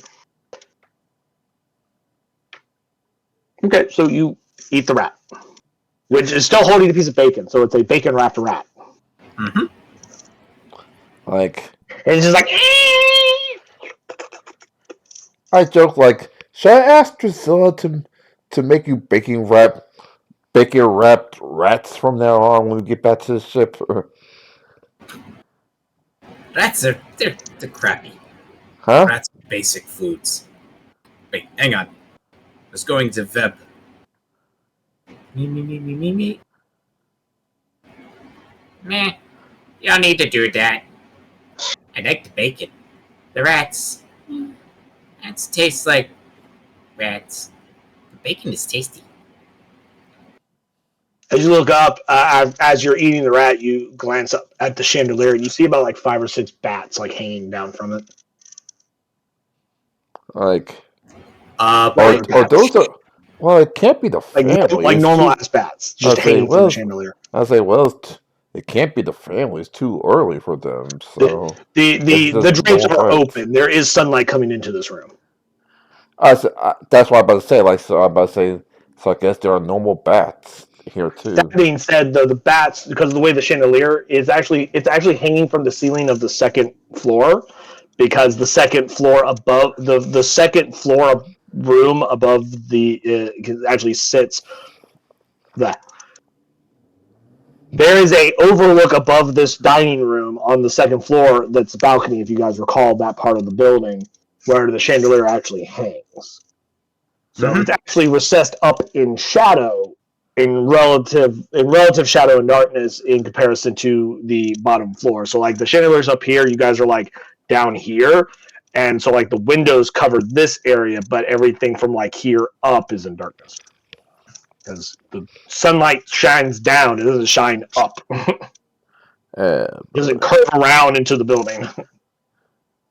And they're bats; they're nocturnal, so they're all like sleeping on the chandelier eh, in the shadows. anyway, the, anyway, do you want me to pick up or drop off anything while I'm on the ship, making sure everything's going well? How goes the rest of the crew? I I wish I could tell you, but remember I gave them 2 weeks leave. For all I didn't know, they I mean, you can always probably go and like check in on them. Like some of them do still have to come back and report to work. like I'll check out on them because technically Drusilla was the night watch, so we know who's actually coming in to the night watch and who's skipping out of town. Well, Plus, we have some Mona. of them Say again? might be on night watch. Like there's a rotation system that goes on with your crew behind the scenes, where some of them are on leave and some of them are not on leave at different intervals, so that when you're in port, your entire crew isn't off gallivanting around town, leaving the ship unwatched. So like they have a rotation. So like anytime you guys go to the ship, there's a percentage chance that you'll find certain crew members and percentage that you won't find certain ones, depending on who's on leave at that exact time. That's what I meant to They say. take That they take leave make shifts make because some make of them make do have to come to work. make sure that everyone has to come to work. Every and they pretty much skip work. Then as a captain, I have to hunt them down. Well, if they don't show up, the general assumption is that they either that they have decided to not serve on that ship because like people, especially like your deckhands and like lower member crews, they come and go a lot. Some of them are only like seasonal workers and stuff like that. uh, but anyway, the question still stands: Does anyone want me Well, to? at least in most ships, that would be how it Does anyone works. On a pirate does ship, probably not as much. does anyone need something dropped off, picked up, or any message to some of the crew members? Dr. Ice, while you are shitting in the dining room, which I should actually probably move you guys to the dining room, whilst you guys are in the dining room, another rat comes in, and this one has a piece of parchment tied to its back.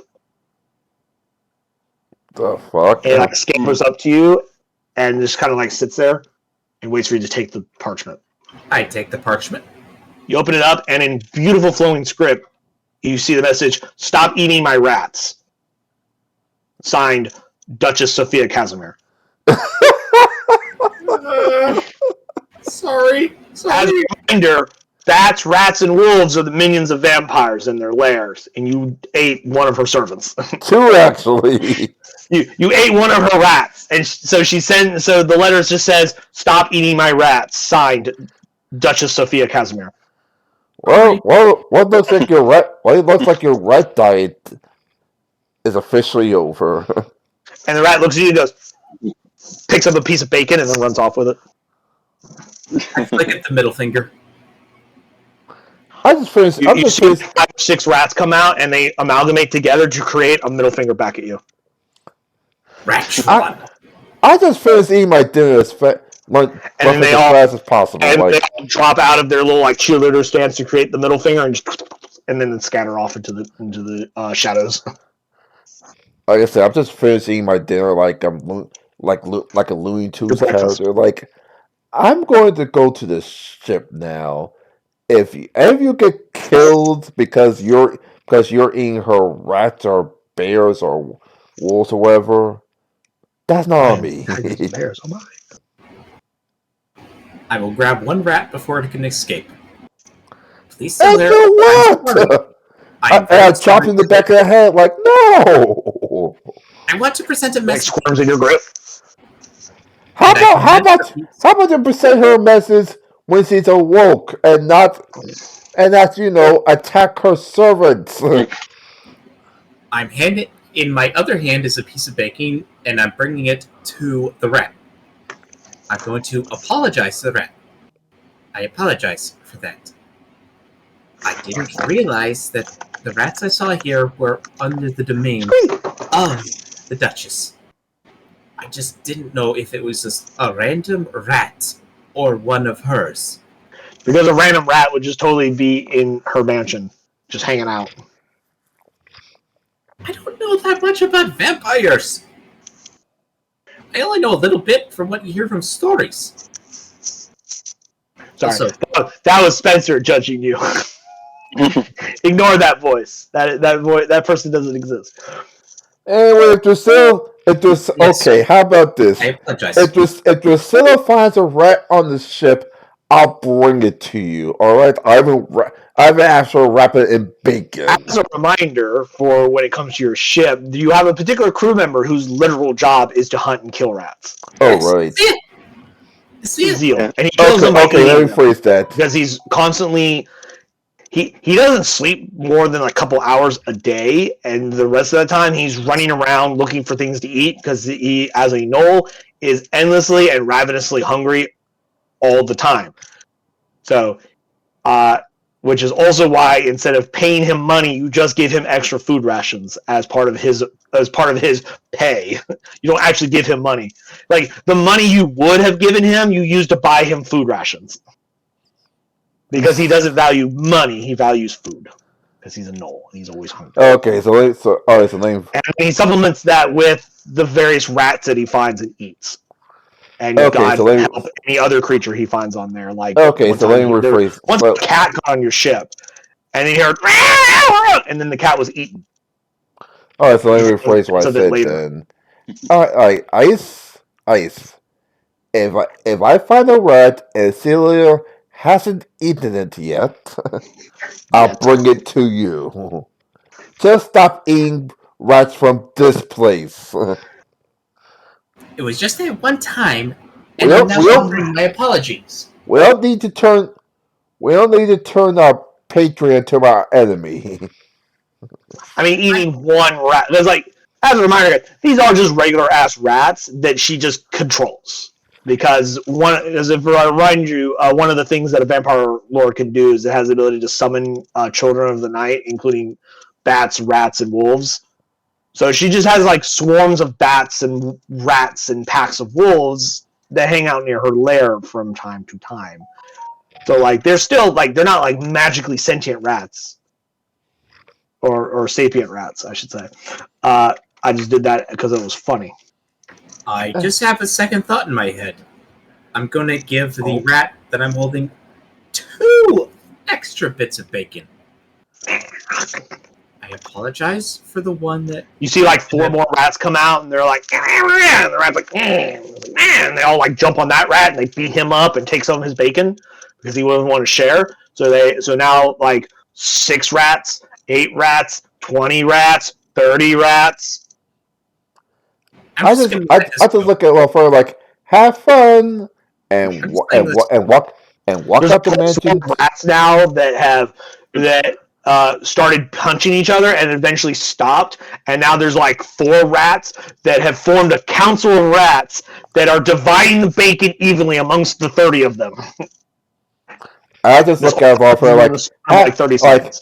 Have fun, and I leave to check on how the ship is doing. You're like, I'm out of here. I will leave the council of rats to figure this stuff out. as I offer all of my breakfast as apologies to last night and this morning. As you're doing that, another rat comes in who looks a lot fancier looking and starts scolding the other rats for stealing your breakfast. And they all go, they take what they have and they leave. Are we doing with Dr. That was Reddington? supposed to be your food, and like you've had like 2 rats come and steal some of it.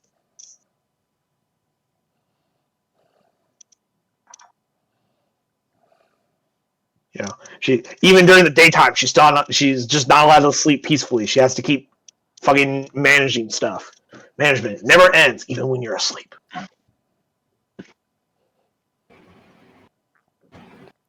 I apologize to Dr. Reddington, the really fancy rat. He like tips his top hat at you. And with what little I probably have left, I'll just enjoy what little I have left. There's still plenty of food. The rats are like this big. They don't take that much. They took like a few strips of bacon. That's about it. Because like you guys came down here, it was like a platter of bacon, a platter of eggs, a platter of this. Like you have like whole platters of all the different things on this dining table. Like there's enough food here for well more than just 3 of you. Presumably, whatever you don't eat, the rats will take care of. Or maybe the bats.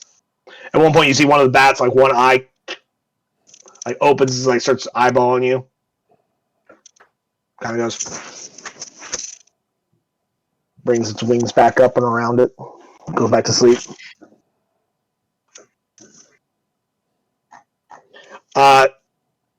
Captain, on your way out, you see a pair of wolves resting near the door, where the Death Knight is also standing.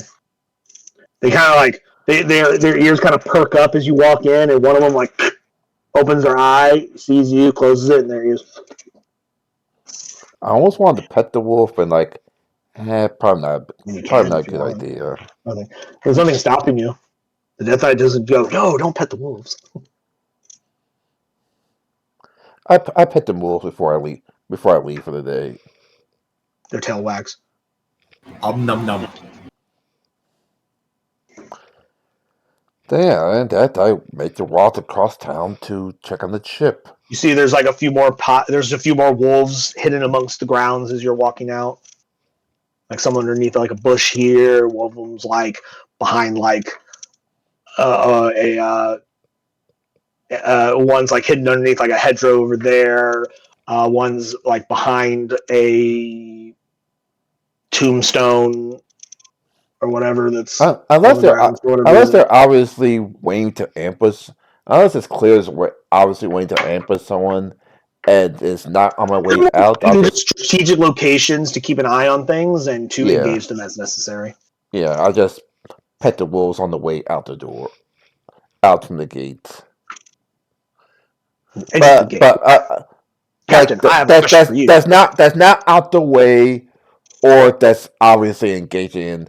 Hey, if something comes into the gate that's not supposed to be here, ambush the what out of them. Yes.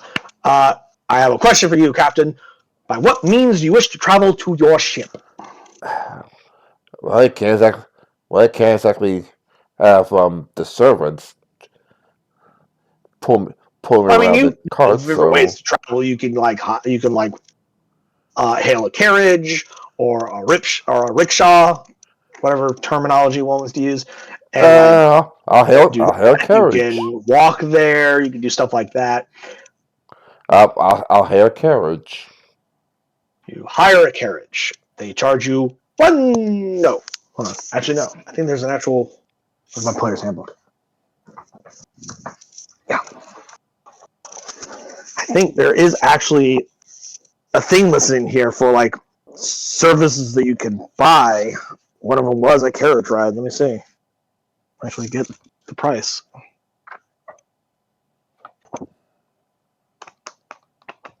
Just suddenly occurred to me. Where is it? It's right next to like the ship passage price.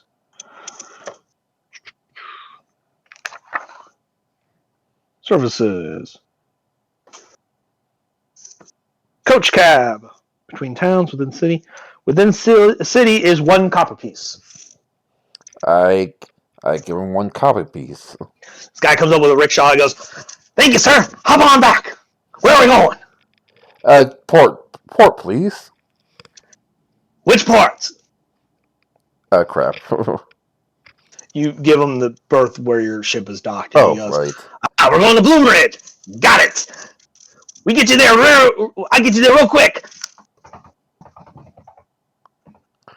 And he like runs off as you're like in the back of this like rickshaw with like a little like overhang over top of it.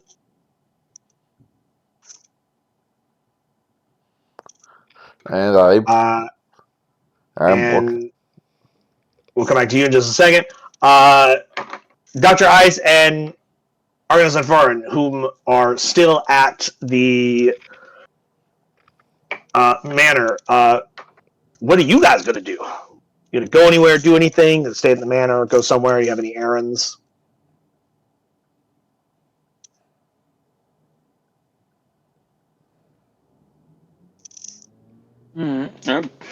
Nothing I can think about. So you just hang out at the manor then? Dr. Ice doesn't do anything. Dr. Ice, what do you do? He's feeding his cat. Oh. Well, in that case, stand by. Yeah, harbor. You eventually arrive at the harbor. Little late morning. It's a bit of a travel, but not super far. Takes maybe a few minutes, but you arrive at the harbor. Now, probably closer to 30 minutes. Like, I get to my ship. I look for who's Would you like me to for you, sir, or you good here? Yes, thank you very much. I give him an extra gold copper piece as a tip. Thank you kindly. He runs off to look for more business. Rickshaw, get your rickshaw here. Rickshaw ride. You need a rickshaw? Oh boy. Like, just walk up like, hey, captain on deck. I'm back. Like, is there? Make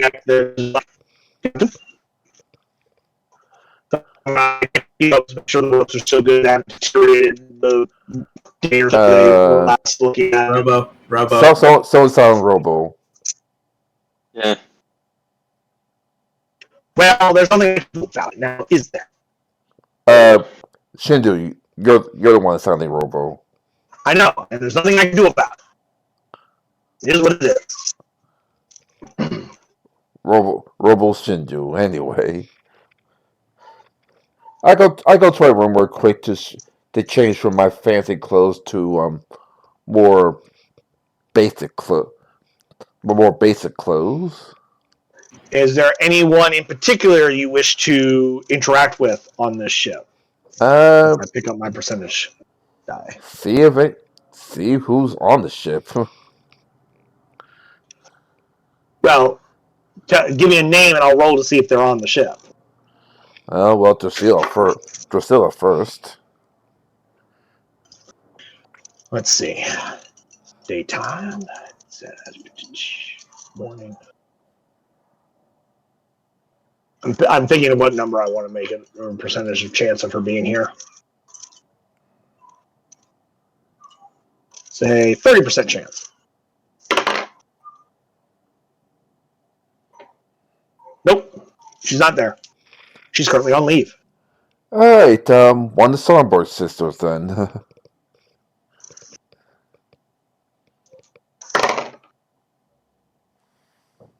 Nope. Neither of them are here either. Jesus. Dr. Leverwitz?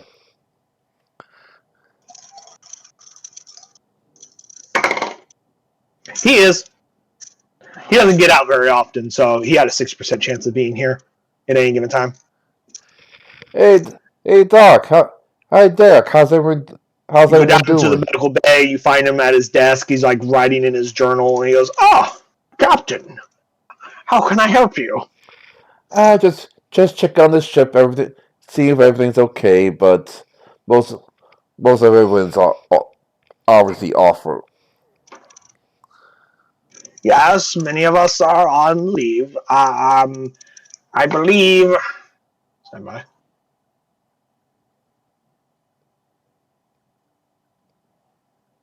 I think Saru is still here.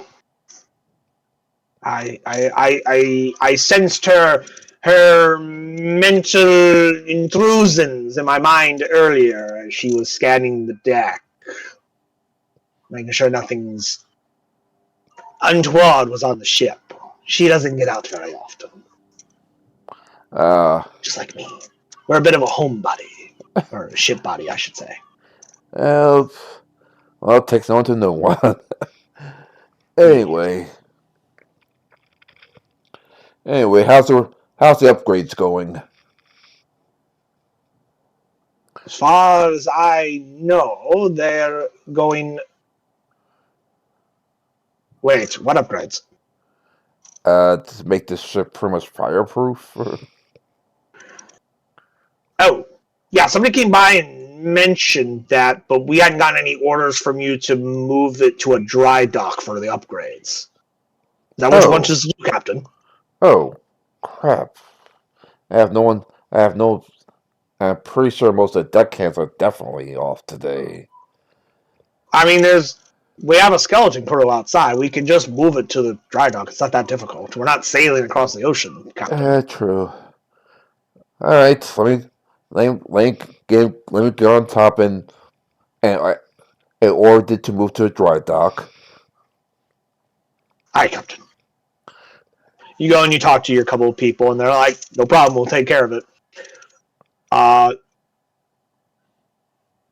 And the dry dock's not that far away, but they move it out of the essentially their parking berth, and they move it a little down the ways, and then that ship gets, and then your ship has like some anchor hooks and whatnot come in and like pull it up out of the water. Massive cranes lift it up. Everybody actually gets off the fucking ship.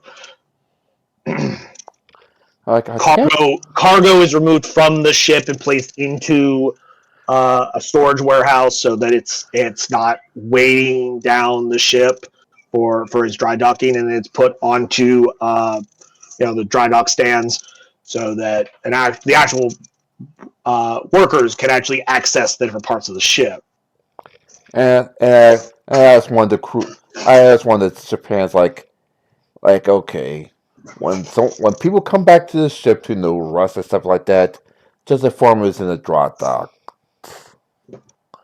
Okay. Therefore, I don't get like 20,000 messages saying the ship's been stolen.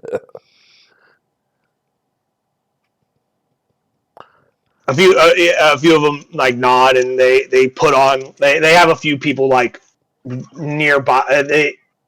There's less people hanging out at the ship while it's in dry dock, but there's enough there to be like, yeah, that goes there. Yeah, we want that there. Yep, the boss wrote it down here. He wants it done this way, as well as just to keep an eye on it. Like there is some like supervisional oversight of your crew present. It's just instead of like 20 or 30 people on the ship at any given time, now it's more like 5 or 10 people are near the ship because you can't really hang on the ship while it's in dry dock. Yeah. People are working on it. So much like how you'd have to leave for some time when somebody's working on the inside of your house, so you go, I'm going to go do some errands. Kind of similar to that. They all go, well, I guess we're going to be changing the leave rotations, and the crew just like takes care of that on like who's on watch and whatnot. Who's hanging out with the crew, or sorry, with the workmen and whatnot. And all that's now taken care of. All right. Well, that was a little funny. That was a mistake on my part. My bad. Yeah, because you guys discussed the upgrades, and I think you guys purchased them with the money, but you hadn't ordered them to be done. Yeah. You kind of forgot that step. But You know, you can't have a dude just come over and go, boom, it's fireproof. It's like, no, you actually got to take it to like the dry dock. You actually got to pull it out of the water and put it in a dry dock, and somebody has to actually put, you know, the fucking fireproof coatings and shit like that on your ship and whatnot. Speaking of which, one moment. Yeah.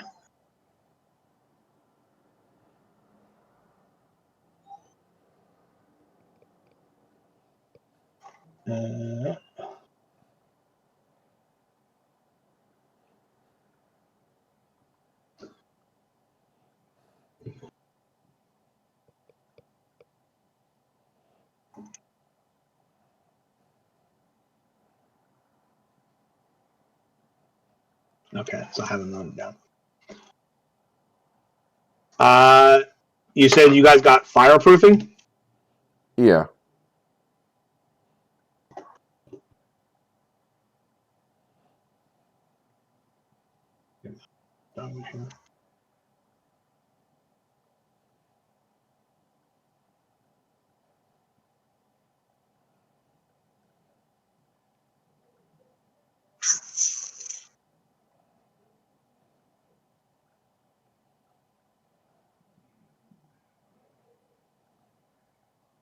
Okay, was it just the fireproofing, or did you get the fire resistance upgrade? Fire resistance as well. Okay, and what parts of the ship did you get? There's deck, hull, and masts. They would got all of it. Okay, cool. For just the fireproofing, it was 2,000 gold for the deck, 2,000 for the hull, 1,500 for the mast, and I'm gonna say it's gonna be double, or rather it's gonna be. Hold on, let me read how this works. Further upgrades may add fire resistance. Okay. Fireproof service is considered nominal for the sake of catching on fire. Fireproofing does not make the service resistant to fire damage. Further upgrades may add fire resistance. Okay. So you're looking at, let's see, 2,000, 2,000, 1,500. That's 50. You're looking at 5,500 gold just for the fireproofing. And Yeah. I'm going to say another 5,500 to upgrade that up into fire resistance. Yeah, we paid already. Okay, I'm just making sure that you are aware of these prices. I don't recall you guys informing me of what you had bought, only hearing some snippets of the conversation. I wasn't aware if you guys had discussions about it outside of the sessions or not when I wasn't around. Like I'll double check, but I'm pretty sure I recorded this session in which we discussed it, but It was like I said, I might have misunderstood that versus you guys talking about getting it versus you turning towards me and go, we spend this much money and we get this upgrade, Spencer. You know what I mean? good Like, point. I might have missed that part. Good point. Let me go ahead and make sure it's added onto my GM notes here.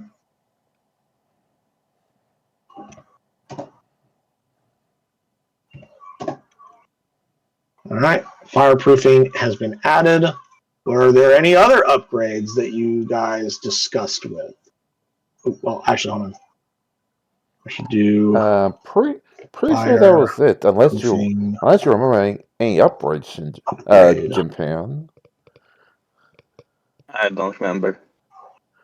If I remember, I'll look this session to see if we got any upgrades, but I know the fire resistance was definitely one of them. Okay. So yeah. So you guys spent. So that's 5,500 twice. So.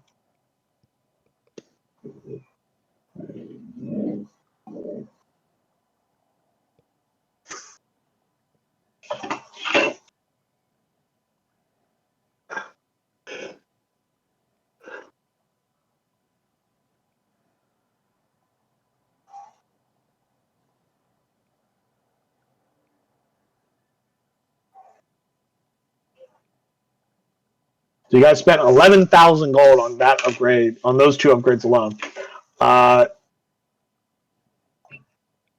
Because I don't remember how much money I've given you guys. How much money do you guys actually have in terms of like your ship treasury for these upgrades after spending 11,000 gold? Timpan? Yeah, who keeps track of all your money? Jimpan. You all can see it as well.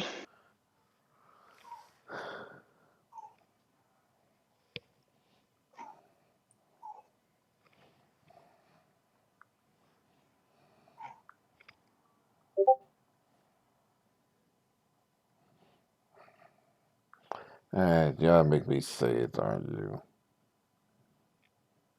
I don't see where you have anything posted, so I don't know how much money you guys got. No, it's in our little Google thingy we have. Oh. You guys have a shared Google document thing that you keep all your finances tracked in? Yeah. Cool.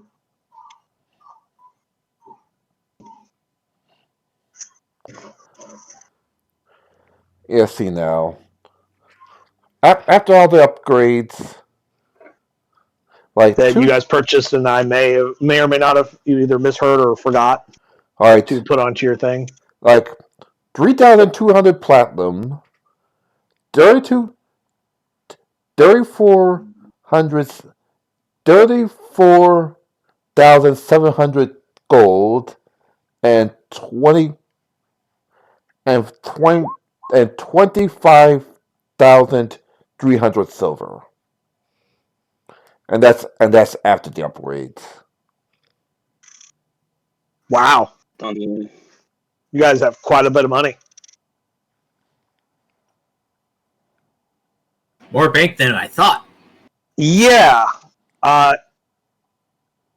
If you want, you can convert that money into larger denominations and thus take up less room on your ship. Maybe convert them into some gems, platinum pieces at least. Gems, stuff like that. Yeah. There are plenty of exchanges here in Baldur's Gate. Some of which might be owned by your patron. She doesn't own all of them. She just owns some.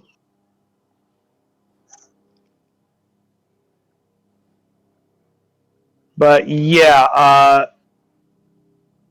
the upgrades are being put into effect and being put underway.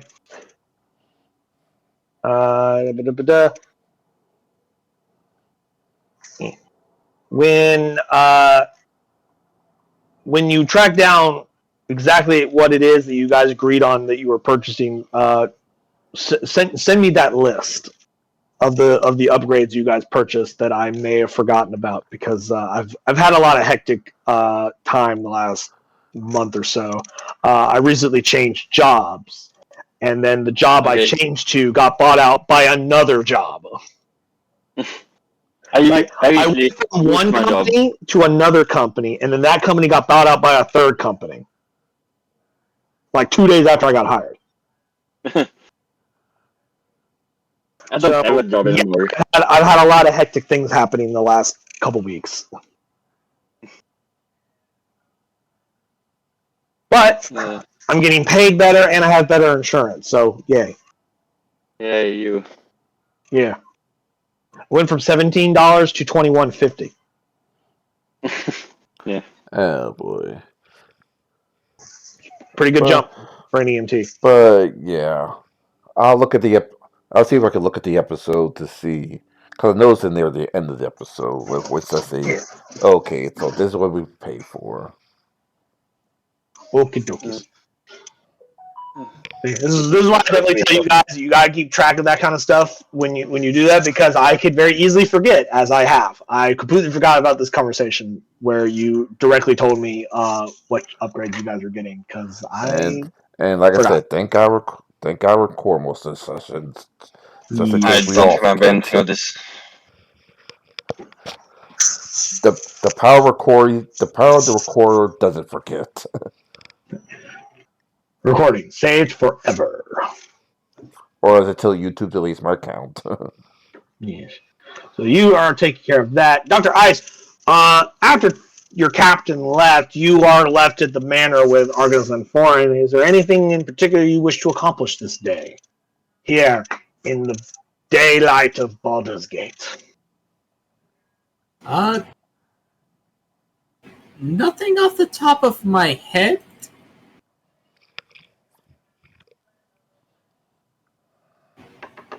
You want to take a tour around the city? Oh, absolutely. Sure. Tour around the city. Tour around the city. Tour around the city.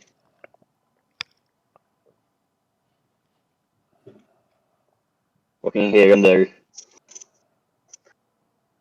Tour around the city, and you see the various different sites. I would probably have to pull up the wiki for this one, but you see the wide where there's lots of mercantile stalls and heavy, thick crowds. The Temples District, which I believe had a very large and very fancy church or temple of Gond, the god of innovation, invention, and not necessarily crafting, but inventing. I want to say. This is me just pulling shit out of the top of my head. You know some of the biggest things about that's most known about Baldur's Gate, of course, the Elf Song Tavern, a very famous tavern over in the East Way, as well as what was it? The Blushing Mermaid. There we go. Blushing Mermaid. The Elf Song Tavern is a tavern and inn. Blushing Mermaid is a little bit more of your rougher bar. Elf Song Tavern is a bit of a more of a Upscale. It's a little bit more of an upscale kind of a tavern. It's famous because like it's a famous like adventuring tavern where like adventurers will go and like stay and like rent rooms and stuff like that. Elminster once stayed at the Elf Song Tavern. He wrote about it in his books, his various thousands of books that exist that he's written because the dude's old as dirt. Like I said, the Blushing Mermaid is a well-known attraction. It's a little bit more of a rough and tumble kind of a place versus like in comparison to like the Elf Song Tavern. It's a little bit more, not really rough and tumble, more rowdy. That's what I'm looking for. It's a little bit more of a rowdier place. People are having a great time there. Even this early in the morning, there's still people having a great time there. There's, of course, Sorcerer's Sundries, of course, is a famous emporium of magical items and magical services. I'm just staring at my map here, looking at stuff. I'll be right back. The alarm set. So the Three Old Kegs and Helm and Cloak, I believe, are... Well, I remember correctly, Three Old Kegs, I think, was like an inn, or like a series, like a group of inns. No, it was an inn. Yeah, right. A lot of Flaming Fists like to retire and stay there. The Helm and Cloak, I want to say, was either a tavern or a restaurant or something like that. Well known. But there's all kinds of different places. Of particular interest to you, gentlemen, being that you are sailors, you're pirates, but you're sailors. The Water Queen's house, of course, the Temple of Umberlee, is of a point of interest. Because, obviously, being that you sail in her domain as part of your livelihood, all sailors give her some level of tribute from time to time to assuage her wrath. So that she doesn't send like fucking storms and shit like that at you because she's a petty bitch. which is why she's known as the Bitch Queen. She's known as Bitch Queen for a lot of different reasons, but that's one of them. And of course, there's the counting house, which is essentially a bank. Really big bank. Where you can store various things in, or can exchange things. Just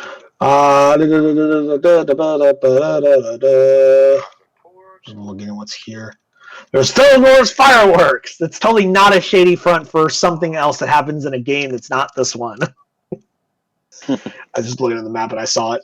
That was more of a reference for you, Jim Pang, because I think you're the only one between the four of us that plays Baldur's Gate, other than myself. I haven't played it in a while. I've been busy, unfortunately.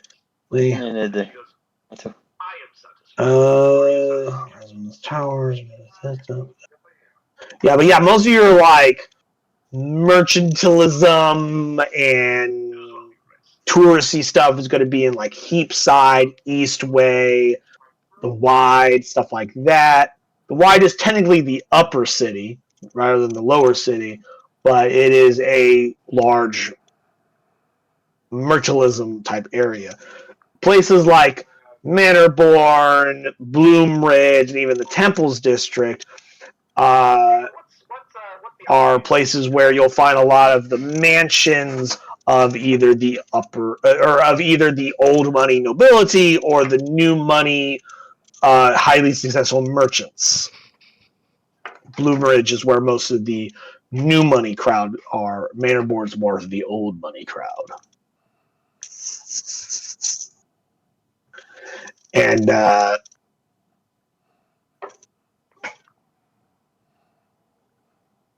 there's also Baldur's Mouth, which is a newspaper company.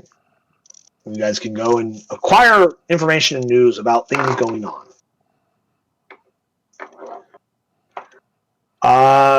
But yeah, like most of your districts on the eastern side of the city are going to have a lot of like manor houses and mansions and stuff like that, whereas on the western side of the city, reverse that. The western side has that. The eastern side of the city actually has like your taverns and your merchants shops and stuff like that. You know, Brampton, Eastway, Heapside, etc. Whereas like Manorborn, Bloomridge, and Temples is where most of your upper city folk live. This is just me trying to remember things off the top of my head. And of course, there's the outer city if you guys wanted to go outside of the city, like Little Camishan. Every time I look at it, it makes me laugh because it's essentially Arabian Little Chinatown. Camishan, Camishan is far to the south. It's it's a culture heavily based off like the Ottoman Empire and Saudi Arabia, Egypt, stuff like that. So Little Camishan is essentially Little Arab Town, right? Instead of Little Chinatown. It's Little Chinatown if you swapped out the Chinese with Arabian. And it makes me laugh because it's funny to me.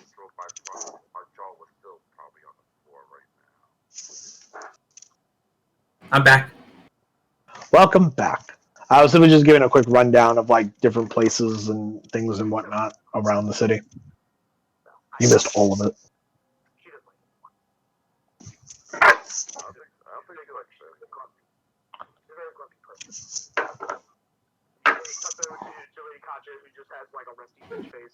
Anything I should be aware of?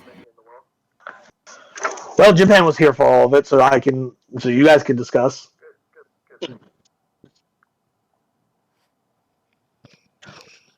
Where would you guys like to go?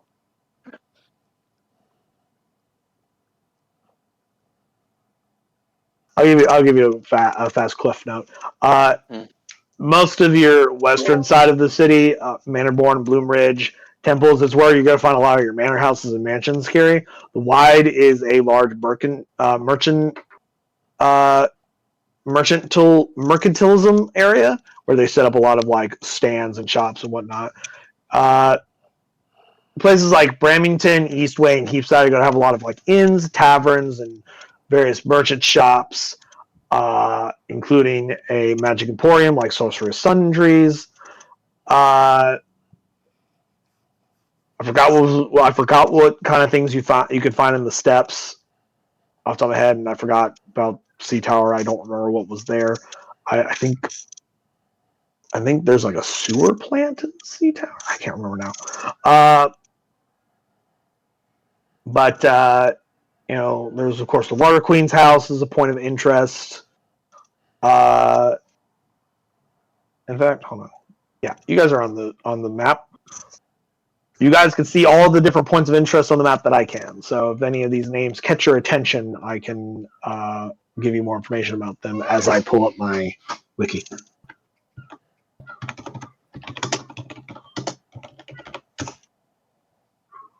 I do recall that we have to figure out what exactly is going on with that warehouse in the Brampton district.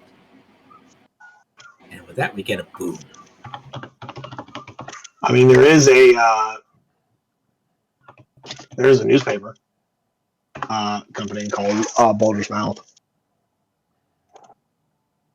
I go to the I got my wiki newspaper. page up, so now I can learn more about, or I can pull things out.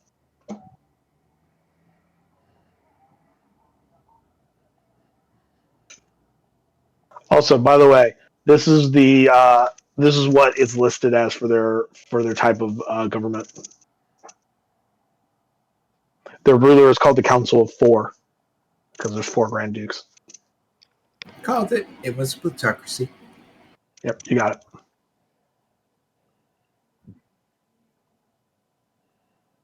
The government type is plutocracy. Ruler is the Council of Four. Legislative is the Parliament of Peers, and as a city, they currently hold their alliances with the Lords Alliance, which is a alliance of various different kingdoms and nations that band together to handle problems. Baldur's Gate is a member of the Lords Alliance. Other members include like Waterdeep, Silvery Moon, Mirabar, I think. Luskin, I do not believe is a member of the Lords Alliance. I don't believe it is. I don't recall. I don't think so. But anyway, is there anywhere you guys like to go or learn more information about?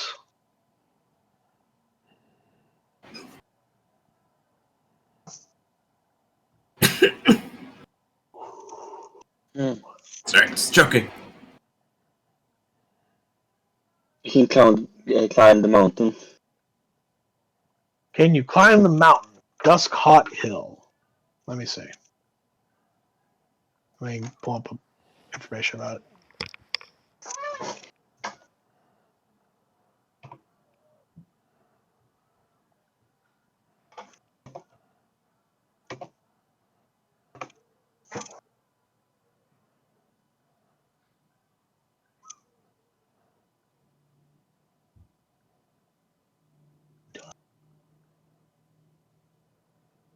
Dusk.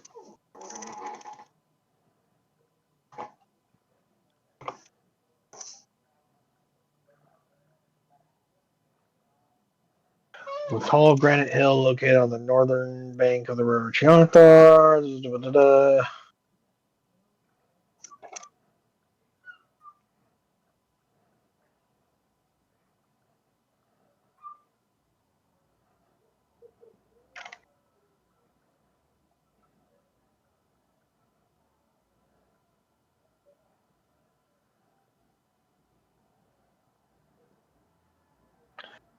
Let's see history. During the 15th century DR, the hill was declared as private land that was protected from any non-licensed hunters. This action was taken by Baldurian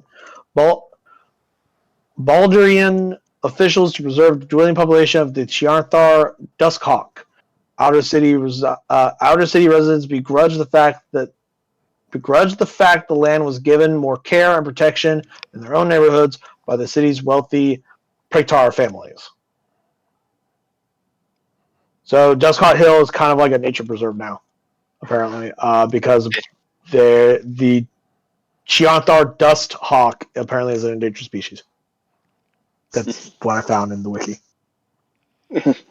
It's also rumored that beneath the hill is a series of sea caves that rumor has it house a den of werewolves. You don't know if that's true or not, but that's the rumor.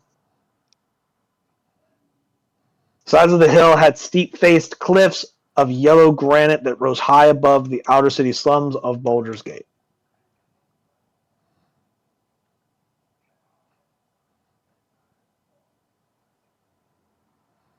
Let's find the werewolves.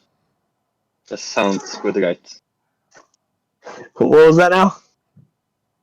Let's find the werewolf. Let's find the That werewolf. sounds great, right? Here's a image of the hill. The thing is massive, and from my perspective, doesn't look super climbable. It doesn't look like it's a place that people travel up very often. But yeah, it says beneath the hill were a series of sea caves that were rumored to house a den of werewolves.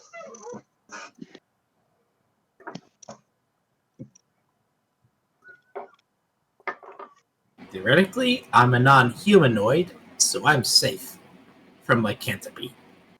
No, you are a humanoid. Shit. Nice try though. I'm not going to knock the hustle. I appreciate the attempt.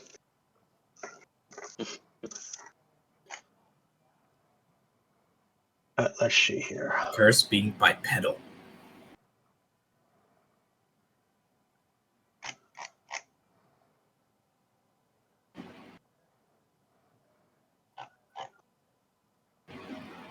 That just put a terrifying image in my head. A werewolf with wings. How that would work, I'm not exactly certain. It'd be Most terrifying. flying creatures aren't turned into werewolves. But that being said, as you guys are wandering the city, figuring out things you want to look at, you see like a small child with like a stack of like newspapers going, extra, read all about it in the Baldur's Mouth. Massive fiery explosions rock the city. Flaming Fist under fire for not being able to protect the city's citizens. I go to the newspaper boy. I give him a gold coin. He hands you 30 newspapers. Oh, I only want 5 Goes, newspapers. sorry, mister, I only got 30. Want me to run back and go get more? Did you give me a whole goddamn gold piece? I'd like an ear on the ground. Certainly. Do what? I'd like an ear on the ground. Certainly, there are things that you hear that don't appear on the paper. I'm just a paper boy, mister. I only sell papers. Could we just give him a copper piece instead? Or ask how much the paper I'm costs? copper for a newspaper. I mean, yeah, I know I'm not there, but still. I can just give you this whole stack of newspapers and I just call it a day. In fact, actually, that's what I'm going to do. You have a good day, mister, and he just leaves with your gold coin. Well, He's like, I'm has a the paper. rest of the shift. Ha ha! I'm out of here. That one gold piece paid for his entire shift. Yeah. So you essentially gave him all the money he was going to make throughout the day, and with one payment, and he just sold all his newspapers, and he left. He's like, and I'm going home. Ha ha! What a lazy person. He'd go after the hustle. I could give him Well, more. because he was like, he started to tell you how you fucked up, and then went, you know what? I'm just gonna take this gold and leave. By the way, one gold piece gets you more than 30 newspapers. He just only had 30 handed to you and then left. So now you have this entire stack of newspapers that he was going to sell throughout the day that he sold all in one bulk purchase. Let's put them here. See, 3 newspapers. I put each frigging I take that stack of newspapers onto our ship. I then roll them up into the You go to your ship and it's in dry dock. You can't get on it. I just looked. I just looked at Ice like, what in the world did you buy? As he walks up with this massive stack of newspapers. We got the news. I got the yeah, news. for what? From every part of the world? Nope, It's the just this same. city. Dr. Esk is like the standard bird, left, right look. Yes. I give them to the deckhands. I Just are snap handing out free newspapers. I snap this top newspaper up and like. Page news. Baldur's Gate attacked by terrorists. Flaming Fist under fire for lack of protection. Okay, terrorists is And new. as you read the article, it talks about how the Flaming Fists have been completely ineffective for dealing with these random bombings that keep happening in the city. Wait. Of which so far there have been 5. You guys have only saw 1. There's been 4. There was 4 more before you got here. Does the paper indicate the other 4 locations? There was 1 in Eastway. In Eastway, okay. There was 1 in the Heapside. There was 1 in the Temples District. Heapsway. You guys were in the Wide when your attack occurred. The Wide, okay. And then 1 in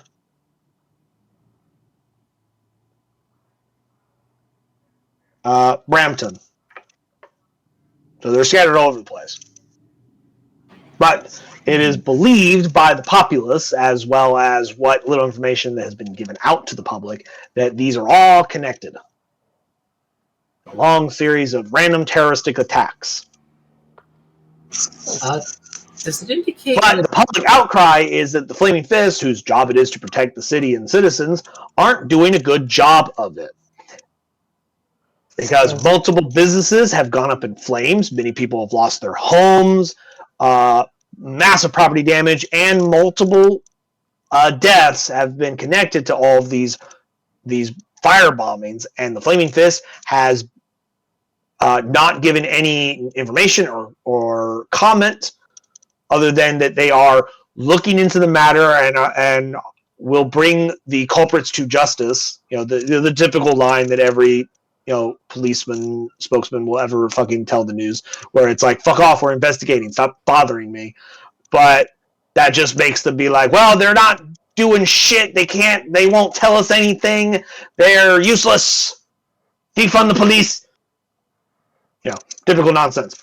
But yeah, the newspaper is just talking about how like the Flaming Fists so far have shown no ability to contain or prevent the situation.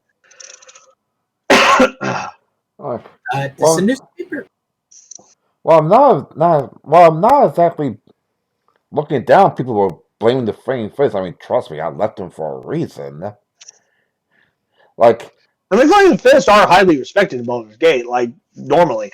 I was about to say they're not. I'm about to say they're not scared, and when you have a bunch of random firebombings, and essentially like, in the real world, like the police can be well respected or well liked, but when you have a bunch of random firebombings where people have lost property,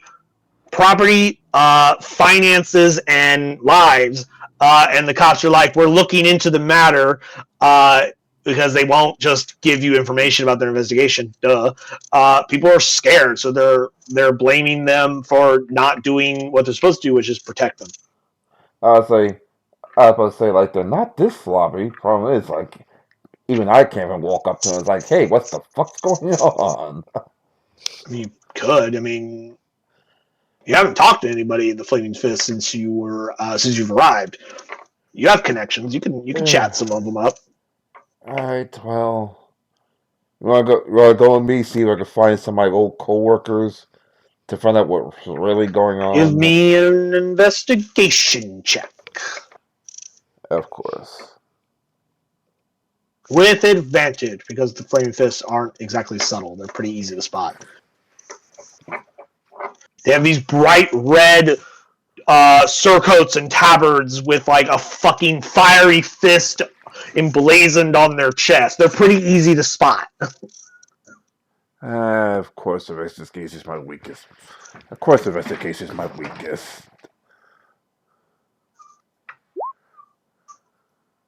Don't worry, you'll probably roll higher than I do. I roll a 3, dude. Wow. And that's with advantage, so it's a 9, actually. Wow. You kind of look around and go, fuck. You don't see any immediate patrols in your immediate vicinity of searching. Anyone else want to roll? To be fair, what exactly would Dr. Ice be looking for? I'll explain the uniform to them, to her, to him. Like Dr. Ice, you've seen Flaming Fists. Like they're like you guys have traveled around in the city enough. You've seen them. You just it's just when Ty went to go look for someone he knows, he doesn't find any of them.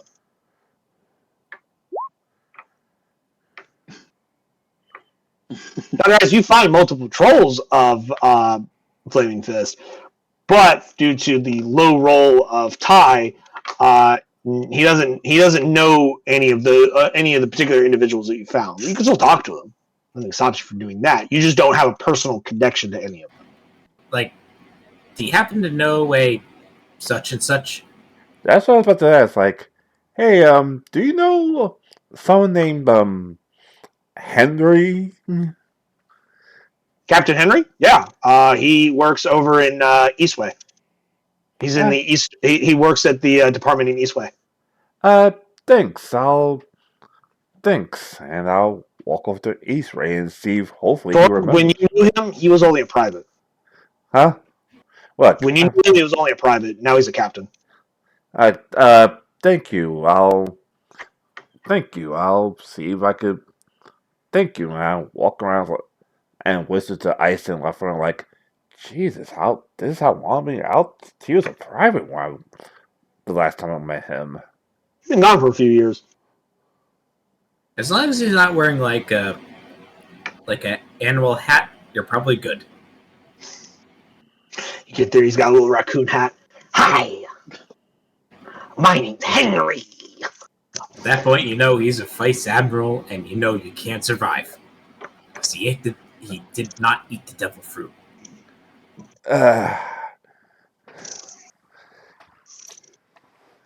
Sorry, One Piece. But anyway, dude, I watched One Piece. I know, and I watched the original anime before the live action version. So Same here. Definitely I did.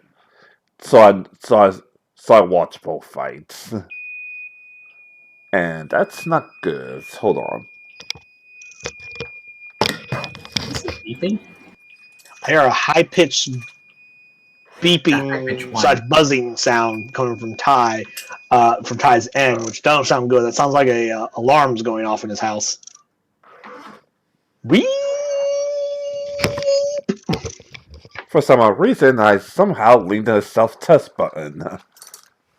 Oops.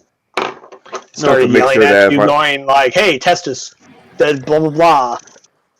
Yeah, because I'm like, wait a second, I feel fine. Why is this button beeping?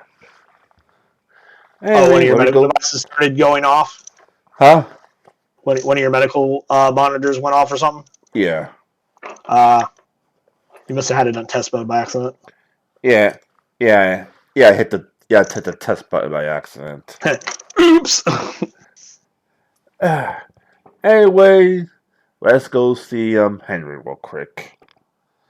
You go down to one of the barracks of the Flaming Fists that you are directed to over in Eastway. And you walk in there. You walk past like a training yard where some of the recruits, Flaming Fist recruits, are training under a sergeant who's barking orders at them, doing the usual thing where she demeans them constantly about how useless they are, and then they'll never cut it in the Flaming Fist as she drills discipline into them. You go inside and you see another sergeant sitting at a desk with like a stack of papers, like as they're like filling things out. You find the desk sergeant. Hello, is Captain Henry available? It depends. Are you with the fucking news again? No, it's his tell him it's his old friend, You damn well better not be. no, tell him it's his old friend, Tor Harrison. What? I said, tell him. You actually recognize this guy as Steve. Steve's always been the desk sergeant. He was the desk sergeant back when you worked here. Steve's he's like an older guy. He's like around in his like 50s. He's doing work until he got like a knee injury, and now they put him as the desk sergeant because he can't really get around very easily anymore. So let me rephrase my greeting like, hello, Steve. It's been a long time. Torg, yes, how you doing there? I thought you left. Yes, and then when I decided to go on vacation here, I've heard firebombings. What the hell's going on? I don't know if I should really be telling you about that. I mean, if we want to talk to the Cap, he's in his office right now. Actually, you know what? Yo, Cap! What? Somebody wants to see you. And he goes, it better not be that fucking newspaper again. And he goes, no, it's Torg. He's like, bullshit. Torg wouldn't come back to this hellhole. He's like, well, he did. Door. And you see Captain Henry leans out and he goes, you motherfucker. I thought you said you would never step foot in one of these barracks again. Well, I'm not working for you again for obvious reasons. this big handshake. He goes, how has it been? How you doing? You look pretty good. You been working out? Yeah, my latest endeavor had me working out a lot. There's my friends Naria Laforin and Ice. Nice to meet you. I'm my name's Henry. I'm Captain Henry here at these barracks. Hey, well, I just come by for a social call. Come in my office. I wish I turns over to Steve and he goes, Steve, I'm not taking any more meetings with anybody today. Tell him to fuck off, I guess. And he goes, understood, Captain. Engaging fuck off protocols. I wish I could say this is a social call, but sadly it's not. Not only I read those firebombs behind you, and he goes, "Here, have a seat. I got some coffee. You want some coffee?" Nah, I'm good. Okay, you two. You guys want coffee? Thank you. Sure. He like pours you some. Yeah, he like grabs some extra cups off to the side. He like pours you some coffee and he hands it to you. He's got like this like coffee mug off to the side or pot. And he had brewing some coffee nearby. Yeah. Like I said, I wish there was a social call, but unfortunately, I picked up a newspaper and said there's firebombs in the city, and I know because me and Nadia were caught up in one of those firebombings. Wait, you were there? For one of them, the reason why I walk around free. I have to ask you this question. I want you to be honest with me. Do you have anything to do with these firebombings? Please say no. Do I look like a maniac? Yes. Okay. Do you know me to be a maniac? When non-combat. Yes. Tell me one example. And no, combat doesn't count. Torg, I once watched you down an entire barrel of fire wine,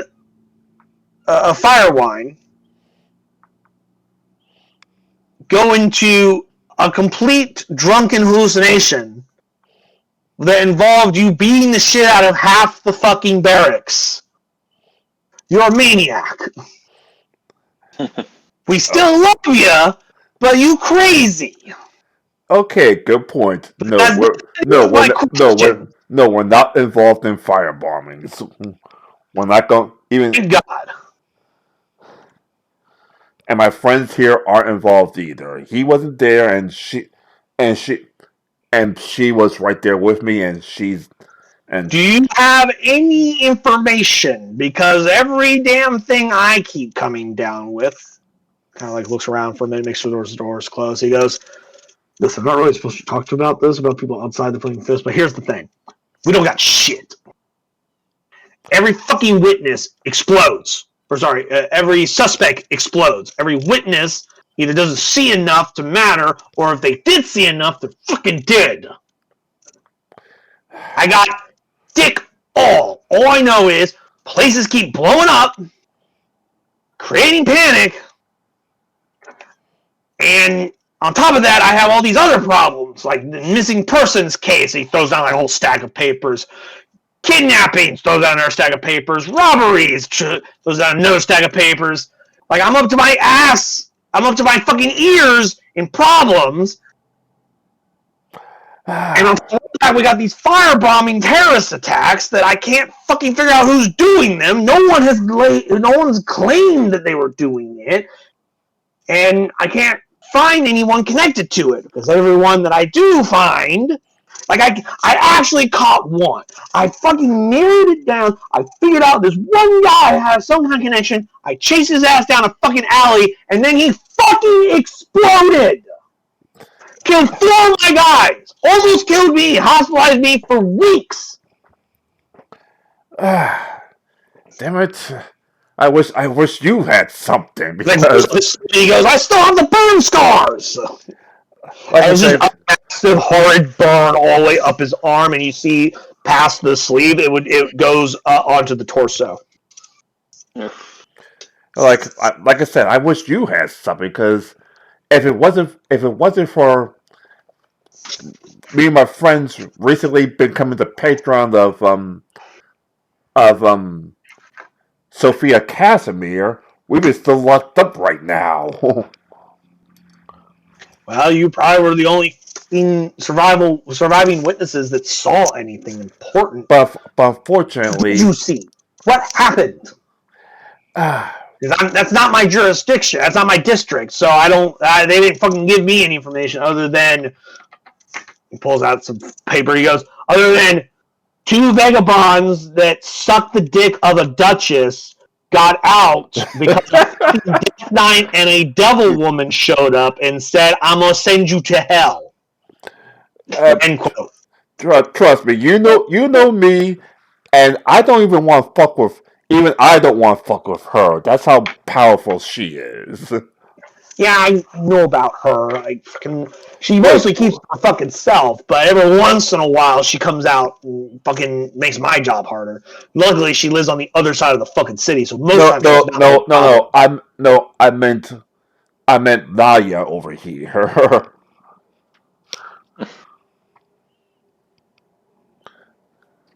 But anyway, I was hoping you had the clue. until you just told me. So he grabs like his notepad and sits down with like a quill and goes, "I hope you could tell me something.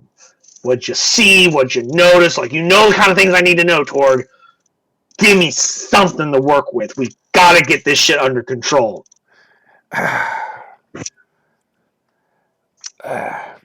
Honestly, I wish I had something.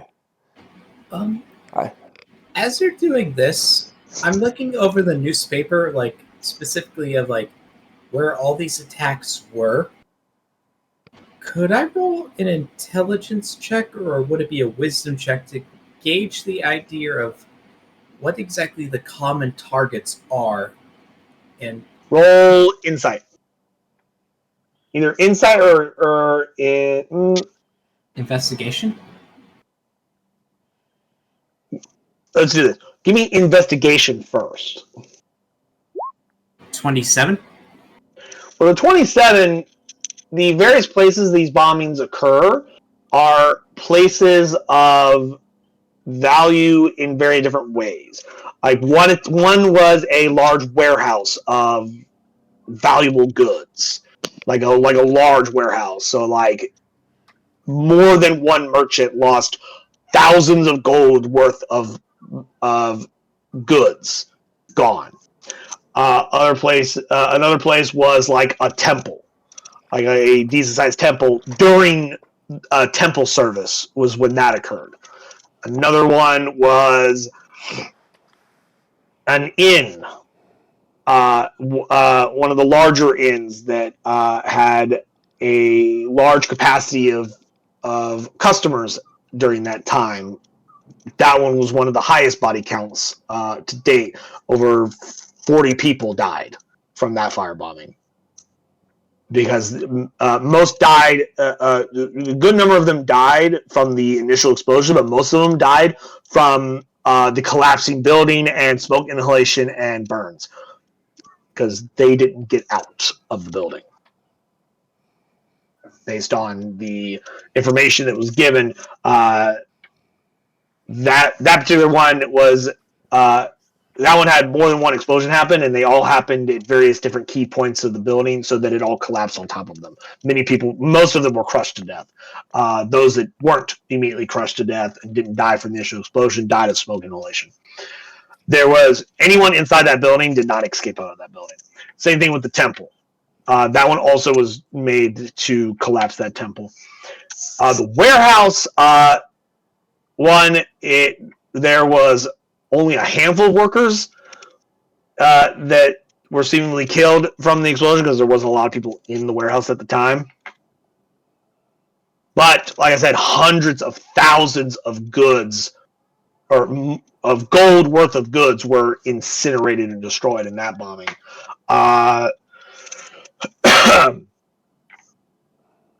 There was the one you saw where that one was a those were some warehouses that those are some shops that exploded and what happened in the middle of a crowded street.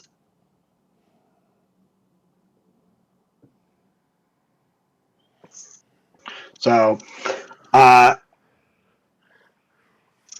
So yeah, I tell them the story as best I could. Me and LaFarge was passing through the. actually, technically, sorry, no, that was a different city that happened. Your specific one was they were trying to kill you and they exploded when you killed them. Yeah, like me and LaFarge was passing through. Actually, that particular attack doesn't match the other four from your perspective. But you have information that like the newspaper didn't have. They were like, "Oh, fiery explosions, another firebombing." Like me and LaFarge was passing through the streets. There's an argument between pirates and a couple other people. That He looks at you suddenly, with a cocked eyebrow. He goes, "How do you know they were pirates?" because I've been here long enough to know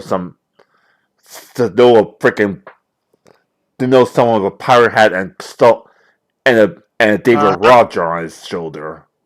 Uh-huh. You not have Jolly Roger on your shoulder. Like I think even a 10-year-old even a 10-year-old would find that David could know a David Roger. Sure he did. So anyway, you saw these guys arguing. Yeah, then suddenly they want to go into a fight, and it's like, nope, let's back out and go somewhere else. Then a fireball is like, somehow get us involved, and every time we killed one, they exploded. As in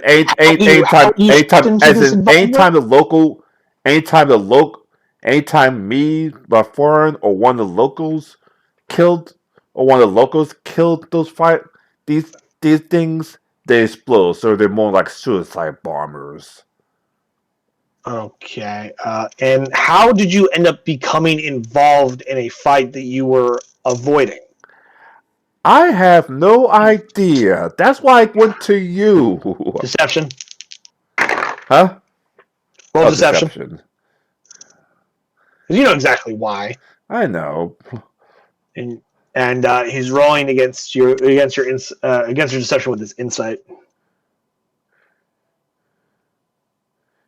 Great. Not exactly great deception either. He looks pointedly at you and goes, "Don't fucking lie to me. You know why? You know exactly how you got involved in this fight. Were they targeting you? Are they after you? Or were they after you in this particular instance? Was this even a firebombing or was this an assassination? Tell me, Torg." I think in that case they're after us, but we had nothing to do Or with they the other were after you in firebomb that instant? since we've Because been in you the were in scene the only a couple city. since we've been in the scene only about 3 days, and from these newspaper outlets, this was going on a lot more. This has been going on for 6 months. Yeah, we only been here for 3 days.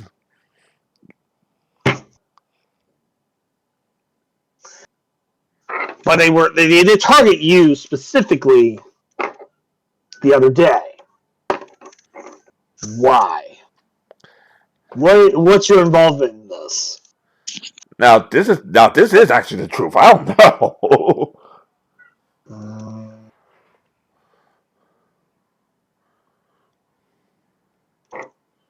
Perhaps Torg might have forgotten, but I assume the other players in this party do remember why it is that they attacked you, or rather, or can infer the reasons for the said attack. Well, remember, Lafern was there too, so maybe she can remember. How familiar are you with the Kraken Society? The who? Kraken Society. I like that Dr. Ice just immediately starts telling about the secret society that you're not supposed to talk about to other people. Why do you think I'm trying to? Why do you think I'm not trying to tell them all the details? You got a bunch of weirdo cultists that seem to think there's something out there when they're. You're saying the Kraken Society is a bunch of cultists? They're a bunch of weird. Wait. Shit. Is the Kraken Society us or the. Okay, let me make this easy for you. What is Creed's patron? I just realized I actually went the other way instead of what I wanted to do. Now you've thoroughly confused poor Henry. I was trying to. He's like, what? Huh? He's got his murder wall with his fucking red string. Goes, wait, no, this is supposed to connect to this? As he's like trying to understand your fucking insanity. But anyway, just rewind.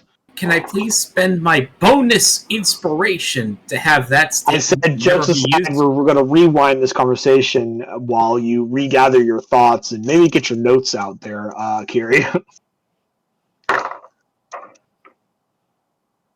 He asked, why would they target you specifically? And Tor kind of shrugs his shoulders at him, and he just goes, come on, man, don't lie to me. You don't go through life when it's like, there's no way someone tries to murder you. You don't have exactly at least a best guess as to why someone wants you dead. Who have you pissed off lately? And how have you pissed them off? And don't say that's a long answer. I was like, narrow that list down, boy. I'm trying to think. Those prominent ones right now. Can we narrow that down to the list of the people we didn't piss off? I just slapped him ice in the back of the head, like.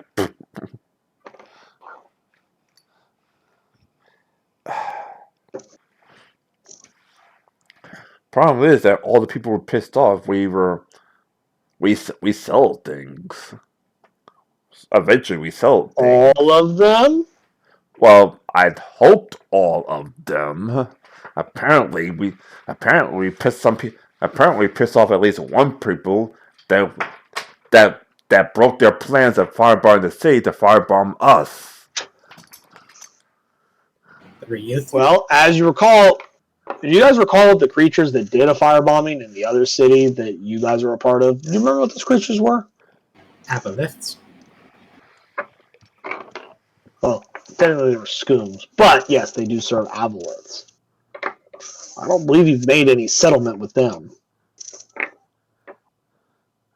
Like, oh right. You still have your issues with the trade guild, the guild of smugglers and black marketeers that also happen to be were rats.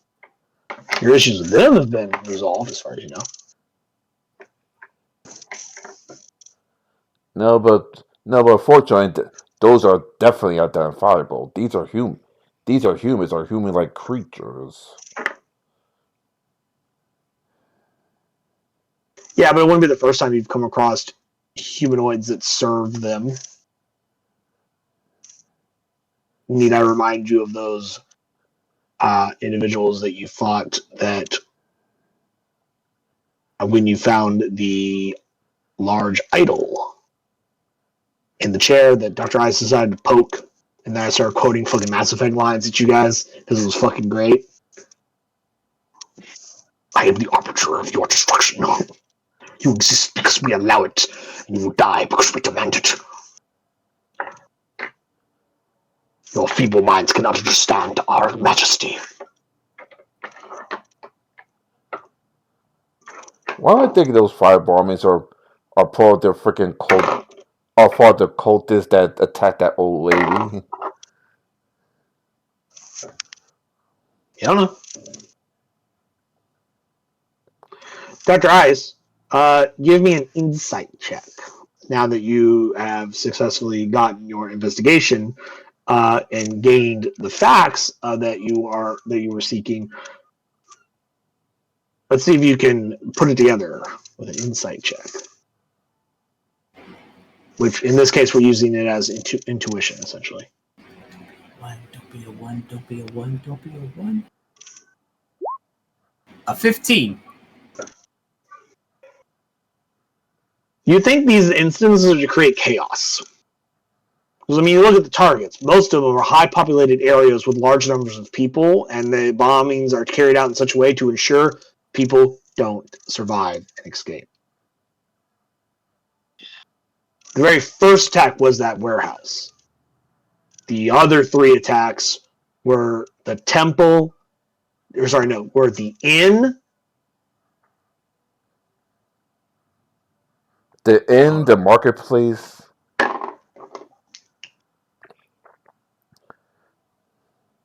Sorry, the large warehouse was the first attack. The second attack was a market stall where a lot of which was like at the wide. That was where a large number of crowded, because the wide's very crowded around these stalls. That's where that happened. The third attack was that inn. The fourth attack was the temple. Here's another thing you notice with the combination of your two checks is that the number of casualties escalated for each one. Because while the wide is a very crowded place, when a big fire explosion happened, people scattered very quickly and easily. And while there were about 100 people injured, only a handful of them actually died from the firebombing. Most people that died due to the panic stomping to death by the crowd. So you had maybe about 100 people injured, 30 of them might have died, 10 of them might have actually died from the firebombing for the second attack.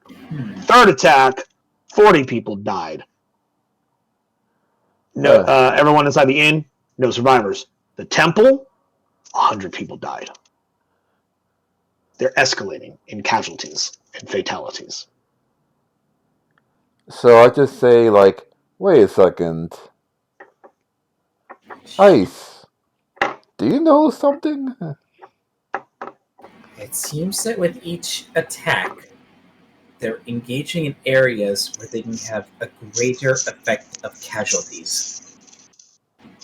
Yeah, we noticed that too. No. Think about it.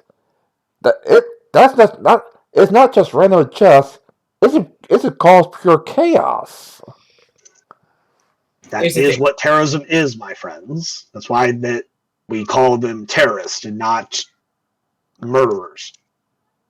actually think, consider this: the wide. Obviously, it's wide, relatively like wide as far as like population density goes. Well, people don't live there. Like people go there. Like it's like the mall.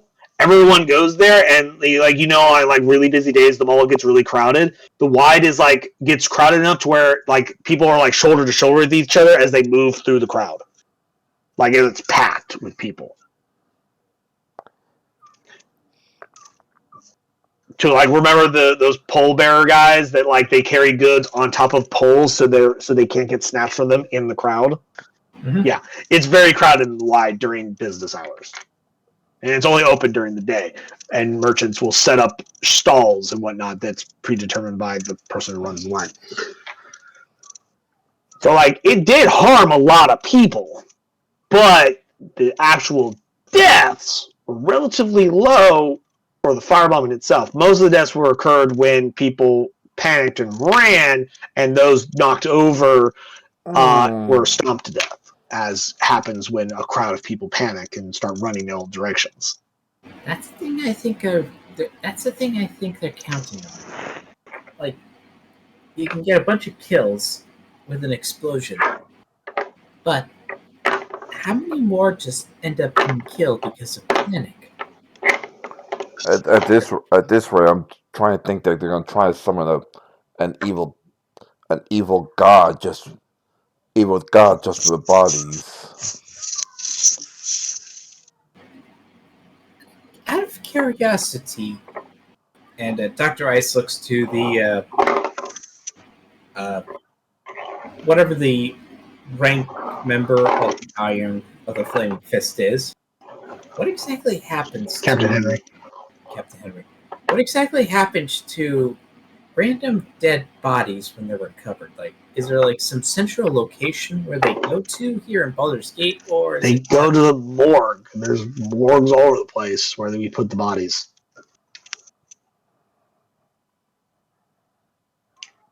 Why? You want to do creepy necromancer stuff?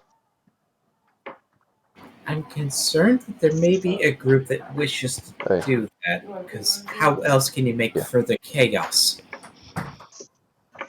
I mean, they don't stay inside the city walls for very long. I mean, we just take a moment to look at them and go, yeah, they're definitely dead, and this is how they died. And then we send them the fucking tumble down.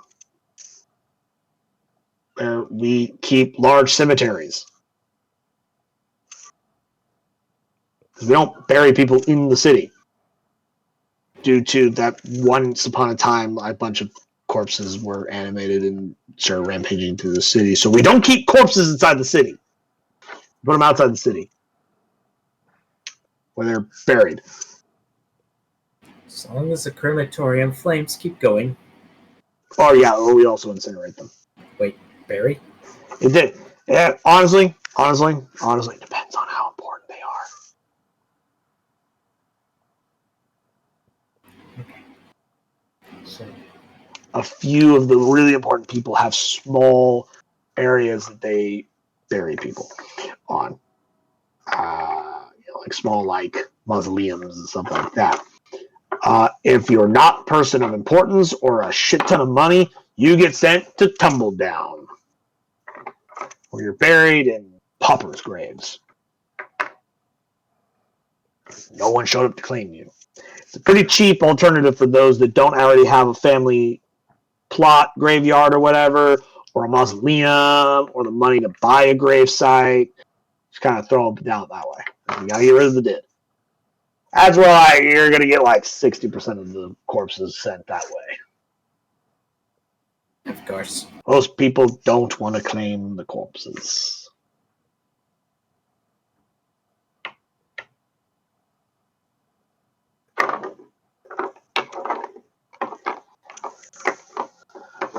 But why are you worried about these corpses? Mr. Ice, was it? I always have concerns about those who decide to play God and Man when it comes to the dead. I'm a druid. I understand the importance of life and death. You'll always have Yes, those. I know life and death, blah, blah, blah, blah. You're not the first fucking druid I've talked to. Yeah, blah, blah, blah. Of those that are dead, are we sure they are dead? Some of them are pretty crispy. Pretty certain they're dead.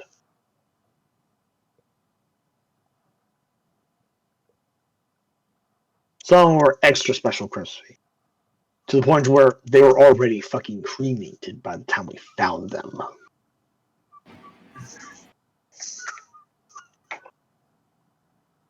Now, I hope I help satisfy your nightmares for this evening. I have my own nightmares. He looks down at the fucking mess of papers on his desk and goes, I need to get back to work. Sorry. I need to get back to working on how to salvage my career by the time this ends. If I don't come up with some kind of answer for these people. Sorry to bug you. I was just hoping for an answer from my own. If I find anything You find concrete, some answers, I'll be happy to take them. if I find anything concrete, I'll let you know. That's Hey man, at this point, I'll work with fucking Quicksilver levels of nonsense. All right, give me fucking mercury. I don't care how solid it is. I need something to work with because so far all my leaves have gone up in flames. I'll keep in touch. As I said, You hear like some banging at the door. He goes, "What?" this Door why I opens. quit this Steve place. leans in. He goes, "Cap, you're gonna want to see this." And he hands him. He kind of like limps in and hands him the paper. And he goes, "Fuck, mobilize." Mobilize. He gets up. He's like grabbing his like sword and putting it around his belly. He goes, "Mobilize! Go, go, go, go, go, go, go!" And Steve's like, I already sent a bunch of the guys out. They'll meet you there, Cap. As you hear like the sound of horses through the city streets and armored figures, ching, ching, ching, ching, ching, as they're running. And he just looks over at you and goes, "There was another bombing." Okay. Warning: don't fight them up close. Fight them from a distance. There's never anyone to fight. They're already dead by the time we get there. He looks at the paper and goes, "The fuck? Why is it there? Who bombed some random apartment building? Nobody even lives in that building, right?" He like looks over at Steve and he goes, "As far as I know," he like thinks about it for a minute. He goes, "I've never seen anyone go there, but hold on." He like pulls out some files and goes, "The lease has been fully paid for the last 5 years." And he's like, investigation. I've been past that place multiple times. No one lives there. It looks abandoned. Who the fuck's been paying for it? Investigation to see what investigation to see if I could find it. If I can remember if something strange happened. Do what now? Investigation to remember if I can remember the apartment owner. You look at the address that's on there, and it's been a place that, as far as you know, has been abandoned for a while. You don't know who the fuck owns it. They only know that because they have paperwork about it. Like, wait, it's like the lease has been fully paid for the last 5 years. like, wait, this is abandoned. and it's not. Like, no, like I go past that place on my way to work. It's not. Every day, it's like the fucking place is like falling apart. Who the fuck lives there? I would say this. It's not an empty building. It's not exactly in City Square or something caused mass damage either. No, it's like in the middle of bumfuck nowhere here in Eastway. Well, fuck it. We'll figure it out when we get there. I gotta go. Good luck. Good luck. He's like, "Get out of my office!" And he like shoves you out of his office so we can lock the door and run off. Get you off of this bullshit. And he like runs off. Well, that fishing went nowhere. You hear like the sounds of bells. You see like a column of smoke in the distance. Ice. Can you transfer into a hawk to look around to see if anything that stands out? Well, a hawk or He can also something. just fly like a normal person. Sorry, Well, like a normal bird person. I know I meant so he could be inconspicuous I just fly higher. and could see.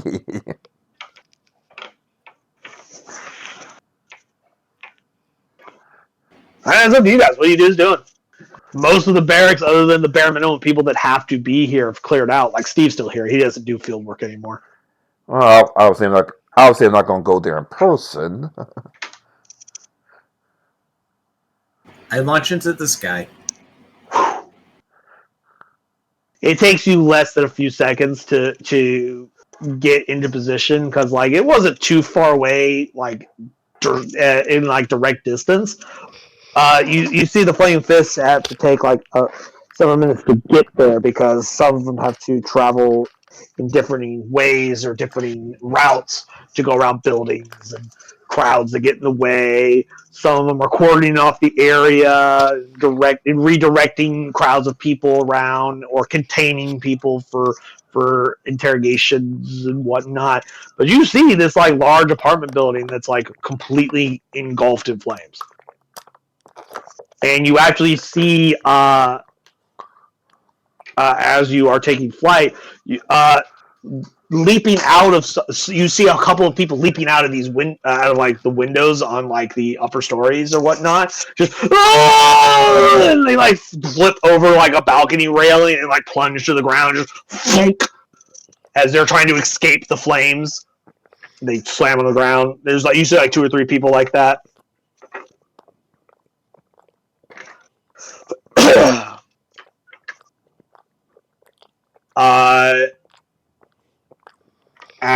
As you are watching, you see like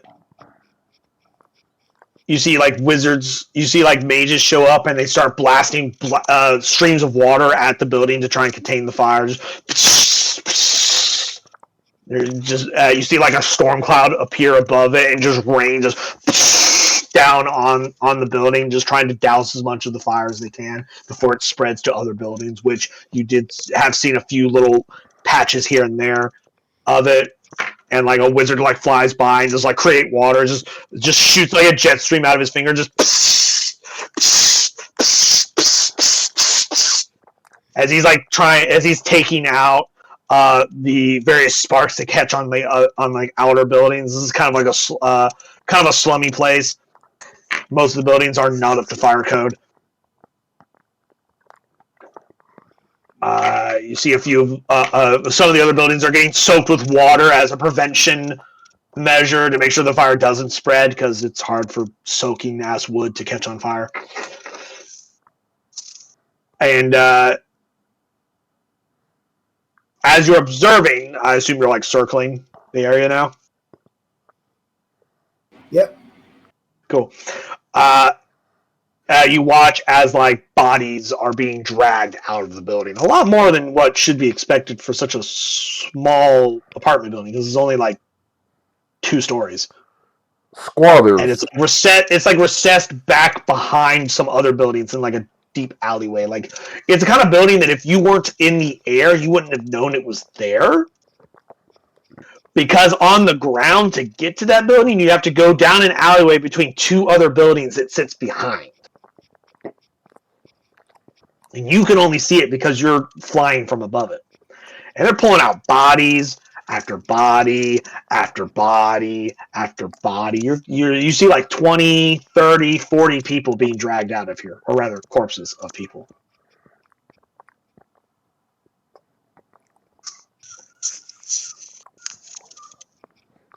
Give me a perception check. See if you spot this.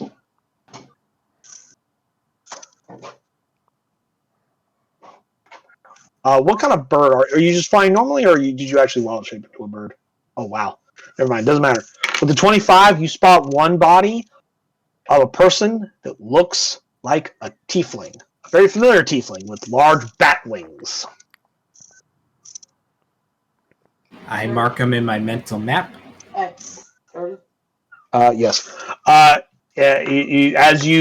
As with your bird-like eagle vision, you focus in on him and on this individual, and you recognize Creed. Mela Creed's down there. He's unconscious, and he's being dragged out of the building with horrible burn marks on him. He was in the building when this explosion happened. Oh. Dive bomb. You see him being dragged off to the side, being put on like a litter, as like a cleric comes over and starts casting healing magic on him because he's one of the few people that are still alive. And you said dive bombing? I thought he was being taken away for nefarious purposes. No, the people here are flaming fists. Okay, flaming fists. Okay. Like the police and the fire and the ambulance are all here. All your emergency services are here. So those are the ones dragging the bodies out because they've gotten the fire under control, or they're getting it under control, and people are pulling bodies out. And his is the one came out who's still alive. Like you even hear like somebody go, "We got a live one! Cleric, over here!"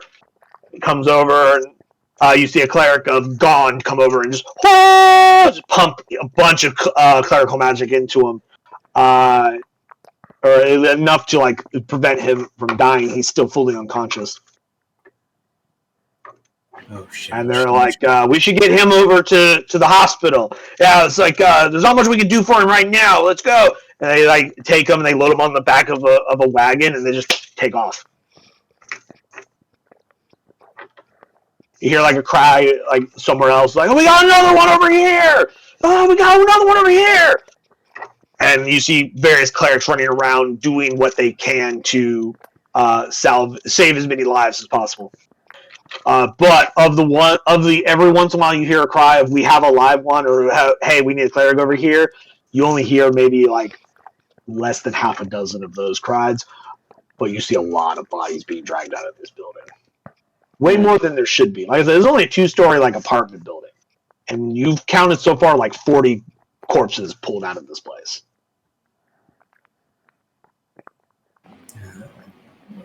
Something strong. Okay, too many bodies. I hope it don't fly back to us. And as you look at some of those bodies, these aren't like random hobos. Some of them are wearing like armor, carrying weapons. You see like scoundrel types. You see like one guy in like full leather with like a bandolier of knives. You see another guy who was in like chainmail that has been melted onto his body, and he has like a partially melted like longsword in his in like a sheath on his belt. As well as like various other types of individuals. The kind of individuals you wouldn't just see slumming in the fucking abandoned apartment building. You don't see a bunch of like homeless guys. You see people outfitted as if this place is not what it appears to be. Shit. I memorize where I am as far as in the air goes towards the local geography. Easily enough.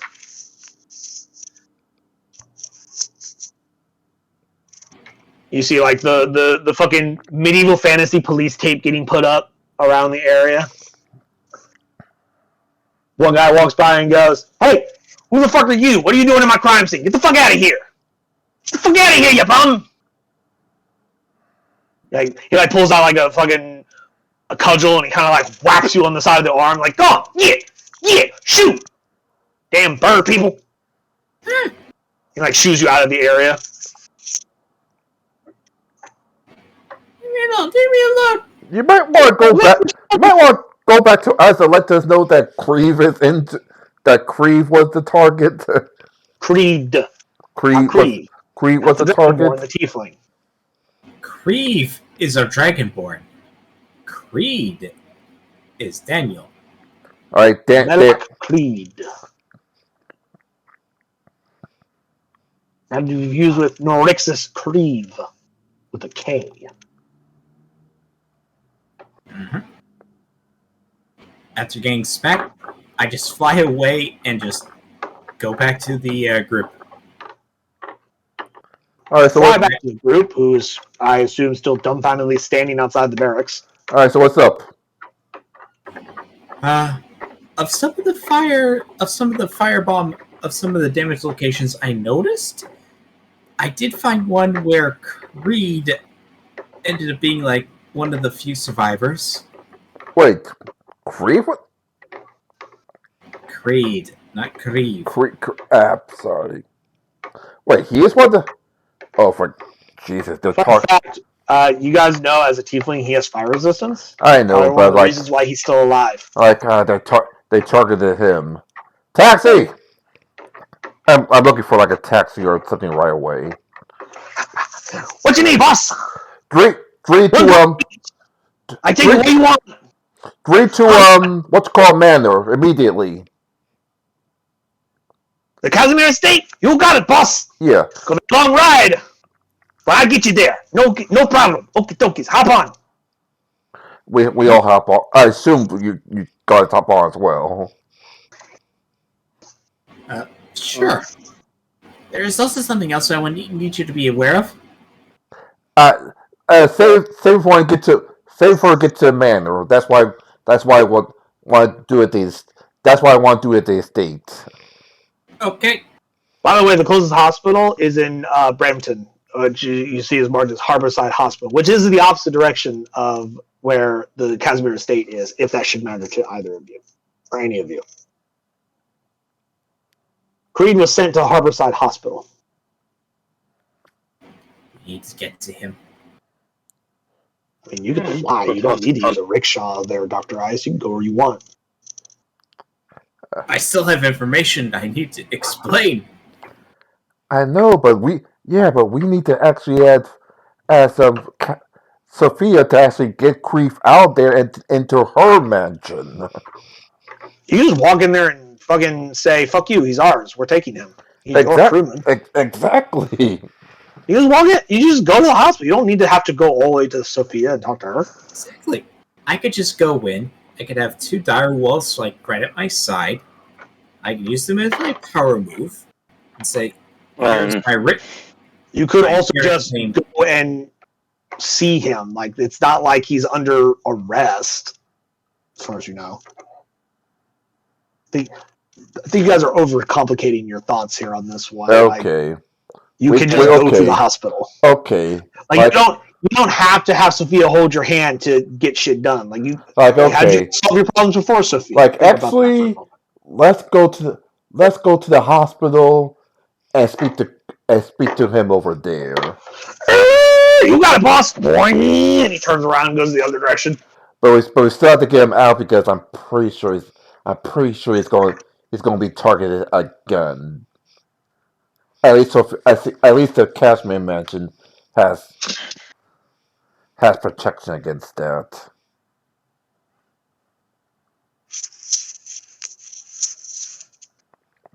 And that's where we'll close our session.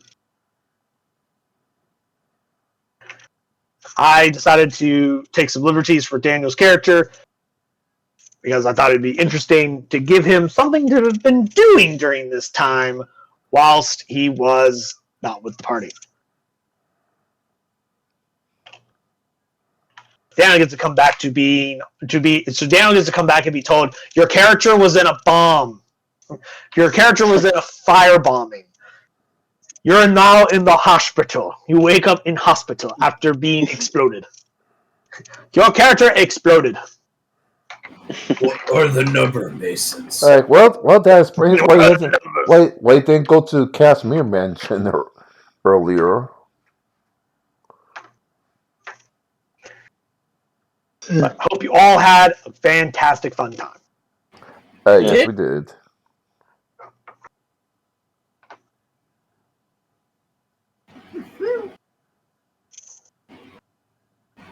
Yes. And same time, I'm just realizing Dr. Ice is basically submitting himself to Lady Mira. I mean, you Well, don't have to. it's your funeral.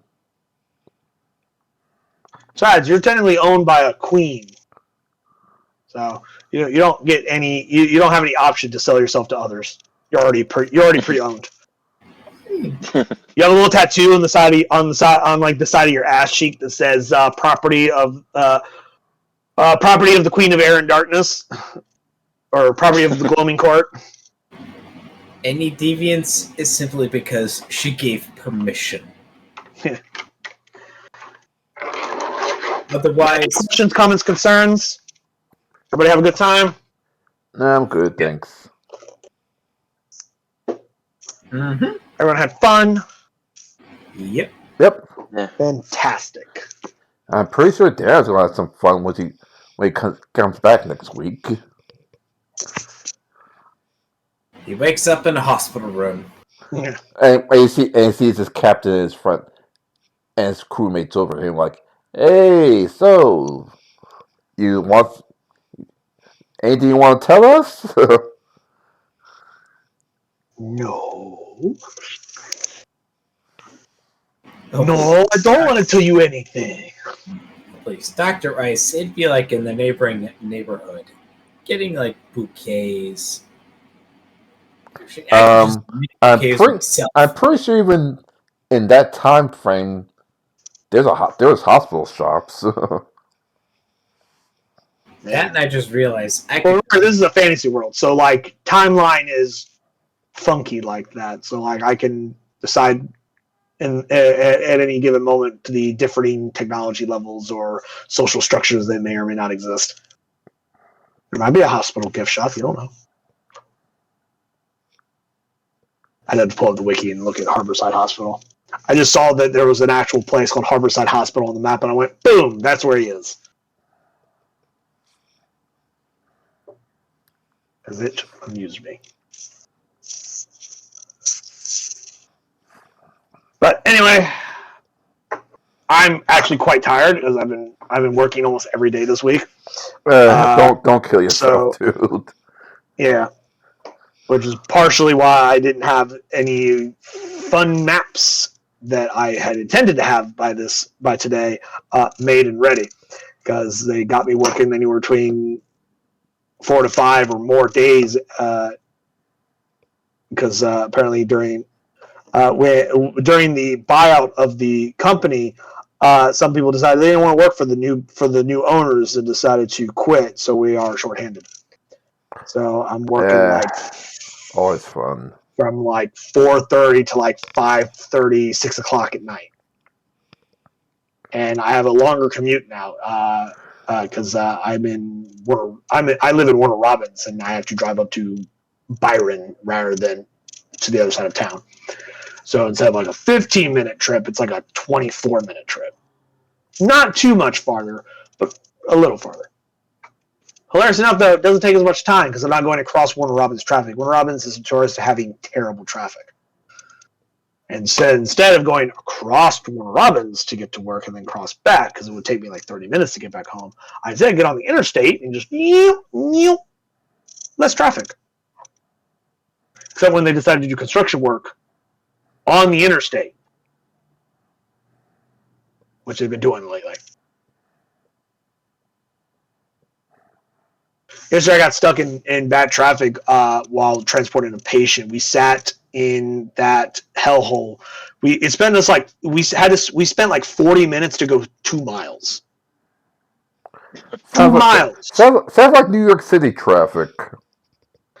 Yeah, but it was a 3 or 4 lane interstate that all had to shift into one fucking lane. Once again, sounds like New York City traffic. You wanna know what they were fucking doing? They closed off 2 fucking lanes of traffic because they had to pick up some traffic cones. At least that's what they were doing when I fucking passed them. And I'm like, really? You closed 2 fucking lanes of traffic just to do that? You fucking bastard. It caused us to be over an hour late with our patient.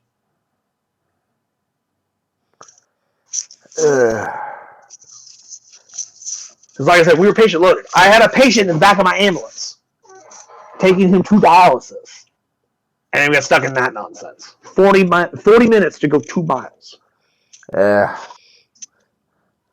Now I remember the fun of dialysis. Thank God I don't have to go through that again.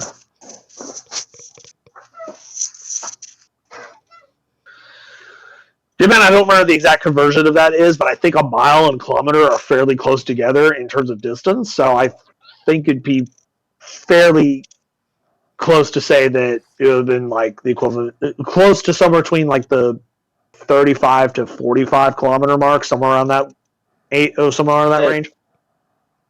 Only 2 miles. Sorry, I said I used the wrong number. I was using the number time instead of the mileage. But yes, it was like 2 miles. I think a mile is like slightly longer than a kilometer. So 3.24 kilometers. Okay, so a kilometer is longer than a mile then. Yeah.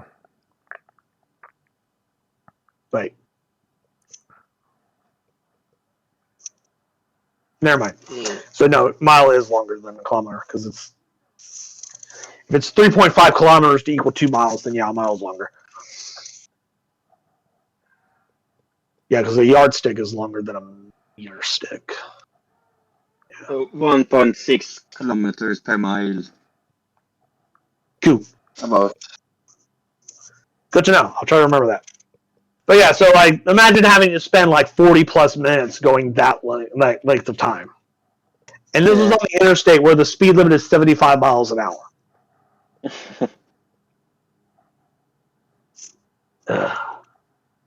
Garbage.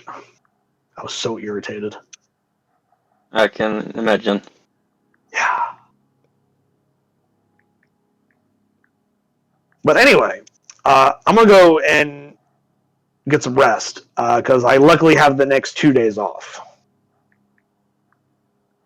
I don't have my usual work schedule like I used to have, where I only worked Monday, Wednesday, and Friday, and like 2 Saturdays a month. My current scheduler that does the scheduler that does all of our shifts and scheduling and whatnot. She's kind of like plugging me in wherever because I'm technically new. I actually have more experience than most of the people that was at the company when I first got there, but I'm new to their group. I've been in EMT for like 10 years. Okay. Some of these kids have like only like half of my time and experience. It's quite cute and adorable sometimes. Right, I lean over to them and I go like, there's a better way to do that. Why are you doing it that way? That's dumb. That's inefficient. Lots of things on that one, but she kind of puts me. She kind of like plugs me in wherever I need to go. Because my availability is, I pretty much could work any day. I just don't want to work every day, which I did stress to her. So which is why she is. So far, I've only seen her schedule me for a total of 5 days, not all 6 days, because I probably wouldn't do that. Because I told her, like, I could work more than just 40 hours a week if that's what you need, but I don't want to. So call someone who wants to work 5 or 6 days out of the week because they're crazy like that and they're desperate for more hours. Call them first. Then call me when you run out of options. I'll cover the shift. I just don't want it. I'll do it, but I don't want it. Because there are a lot of people I work with where they're like, "Oh man, I don't have enough money because I have like 15 kids and I'm a single parent and I have debt and stuff like that." I'm not any of those kind of people. I don't have any of those problems. So like, there's people who are way more desperate for money, and so they're like, "Oh, I need to work like 60 hours a week in order to make ends meet," and I'm over here going like, "I'm good with 40." It's just like because you think I need more money or because I want more money. No. Call me when you have no one else to take the shift. Then I'll think about it. Ironically, it's the opposite for me. Like, I just look at a bunch of snow guys like, well, I'm staying overnight tonight. Like Yeah. I just look at my boss like, I'm not gonna come in tomorrow, right? I'm not gonna work 16 hours and then come in 8 hours later, right? Hey, like, yeah, I know. 8 hours? Miss Smith, I'd be lucky to get that much. Miss Smith already called out. Like, yeah, I know. I think the longest I worked was 17 hours before the next shift captain came in. I worked Realized for I'm working 36 hours 17. straight once. Realized I'm working That's less. 17 hours and like, punch out now. We're not paying you triple time. Plus the plus the plus the freaking State Department will hang us by the heads if we working anymore. Meanwhile, in my job, it's not uncommon for someone to work 36 hours straight. That is one 24-hour shift followed by a 12-hour shift. Well, yeah. There's a difference. You're an ambulance driver. I was a security I'm guard. not an ambulance driver. I'm not a I security am an guard. EMT. We are not The only reason I work double time. The only reason I work Interesting double time we actually do because have actual transport van drivers at the new company I work at, which was kind of interesting. They have a small department of just drivers. They drive like transport vans with like wheelchair vans or like stretcher vans, not EMTs, which is kind of cool because it expands the capabilities of the service. Which the new service that bought the one that I originally applied for bought them out. They like the idea, and the individual who's running all that, they want her to try and establish that in all of their stations. I just hope if your company is a company that's here, I hope they do that better. I mean, yeah. Have you ever heard of Life Care? Oh God. Life Care's the reason I got a car. Yeah, it's I work for Life Care ambulance service, Life Care EMS. I'll grab one of my shirts. I can show you what their logo looks like. Oh.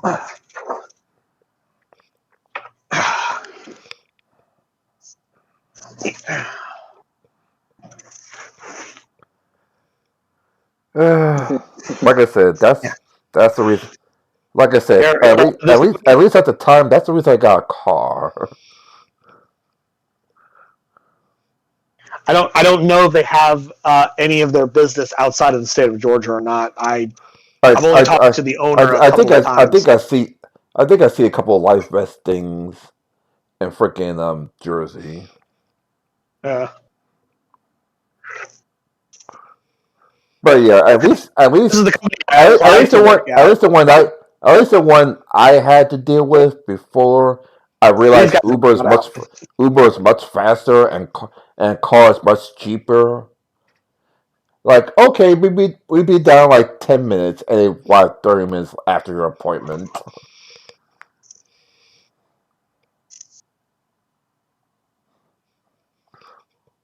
Or worse if you get dismissed from the hospital. But yeah, Life Care has been expanding various places, and they're like they've been buying a lot of like smaller companies like Palms and whatnot. They bought out North Georgia Ambulance Service some years ago, and they're a corporate business that is made up of a lot of smaller family businesses that they bought out and are conglomerating them together to have the same equivalent weight to compete against some of the other corporate ambulance services that are all over Georgia. I don't know if their service extends past the borders of Georgia, so I don't know if any of you have ever seen or heard them. I'm pretty sure they don't exist in Sweden, so I highly doubt Japan's ever seen them. Unless it's going to be Life Vest worldwide. I doubt it's a global service. Like I said, I don't think they go outside of Georgia. Because I know they have an office in Gray, which I don't know if you have I don't know if you guys know anything about these counties or cities I'm about to start naming, but they have one in Byron now because they bought out the Palms office in Byron. They have one in Gray, and what was the other one? Can't remember. I've only spoken to the owner a couple times, and learning about the full extension of his medical empire that he's building, I don't know much about it. So I don't think they're super massive, and I'm very doubtful if he has any business outside, any stations owned outside of Georgia. Now, our ambulance is probably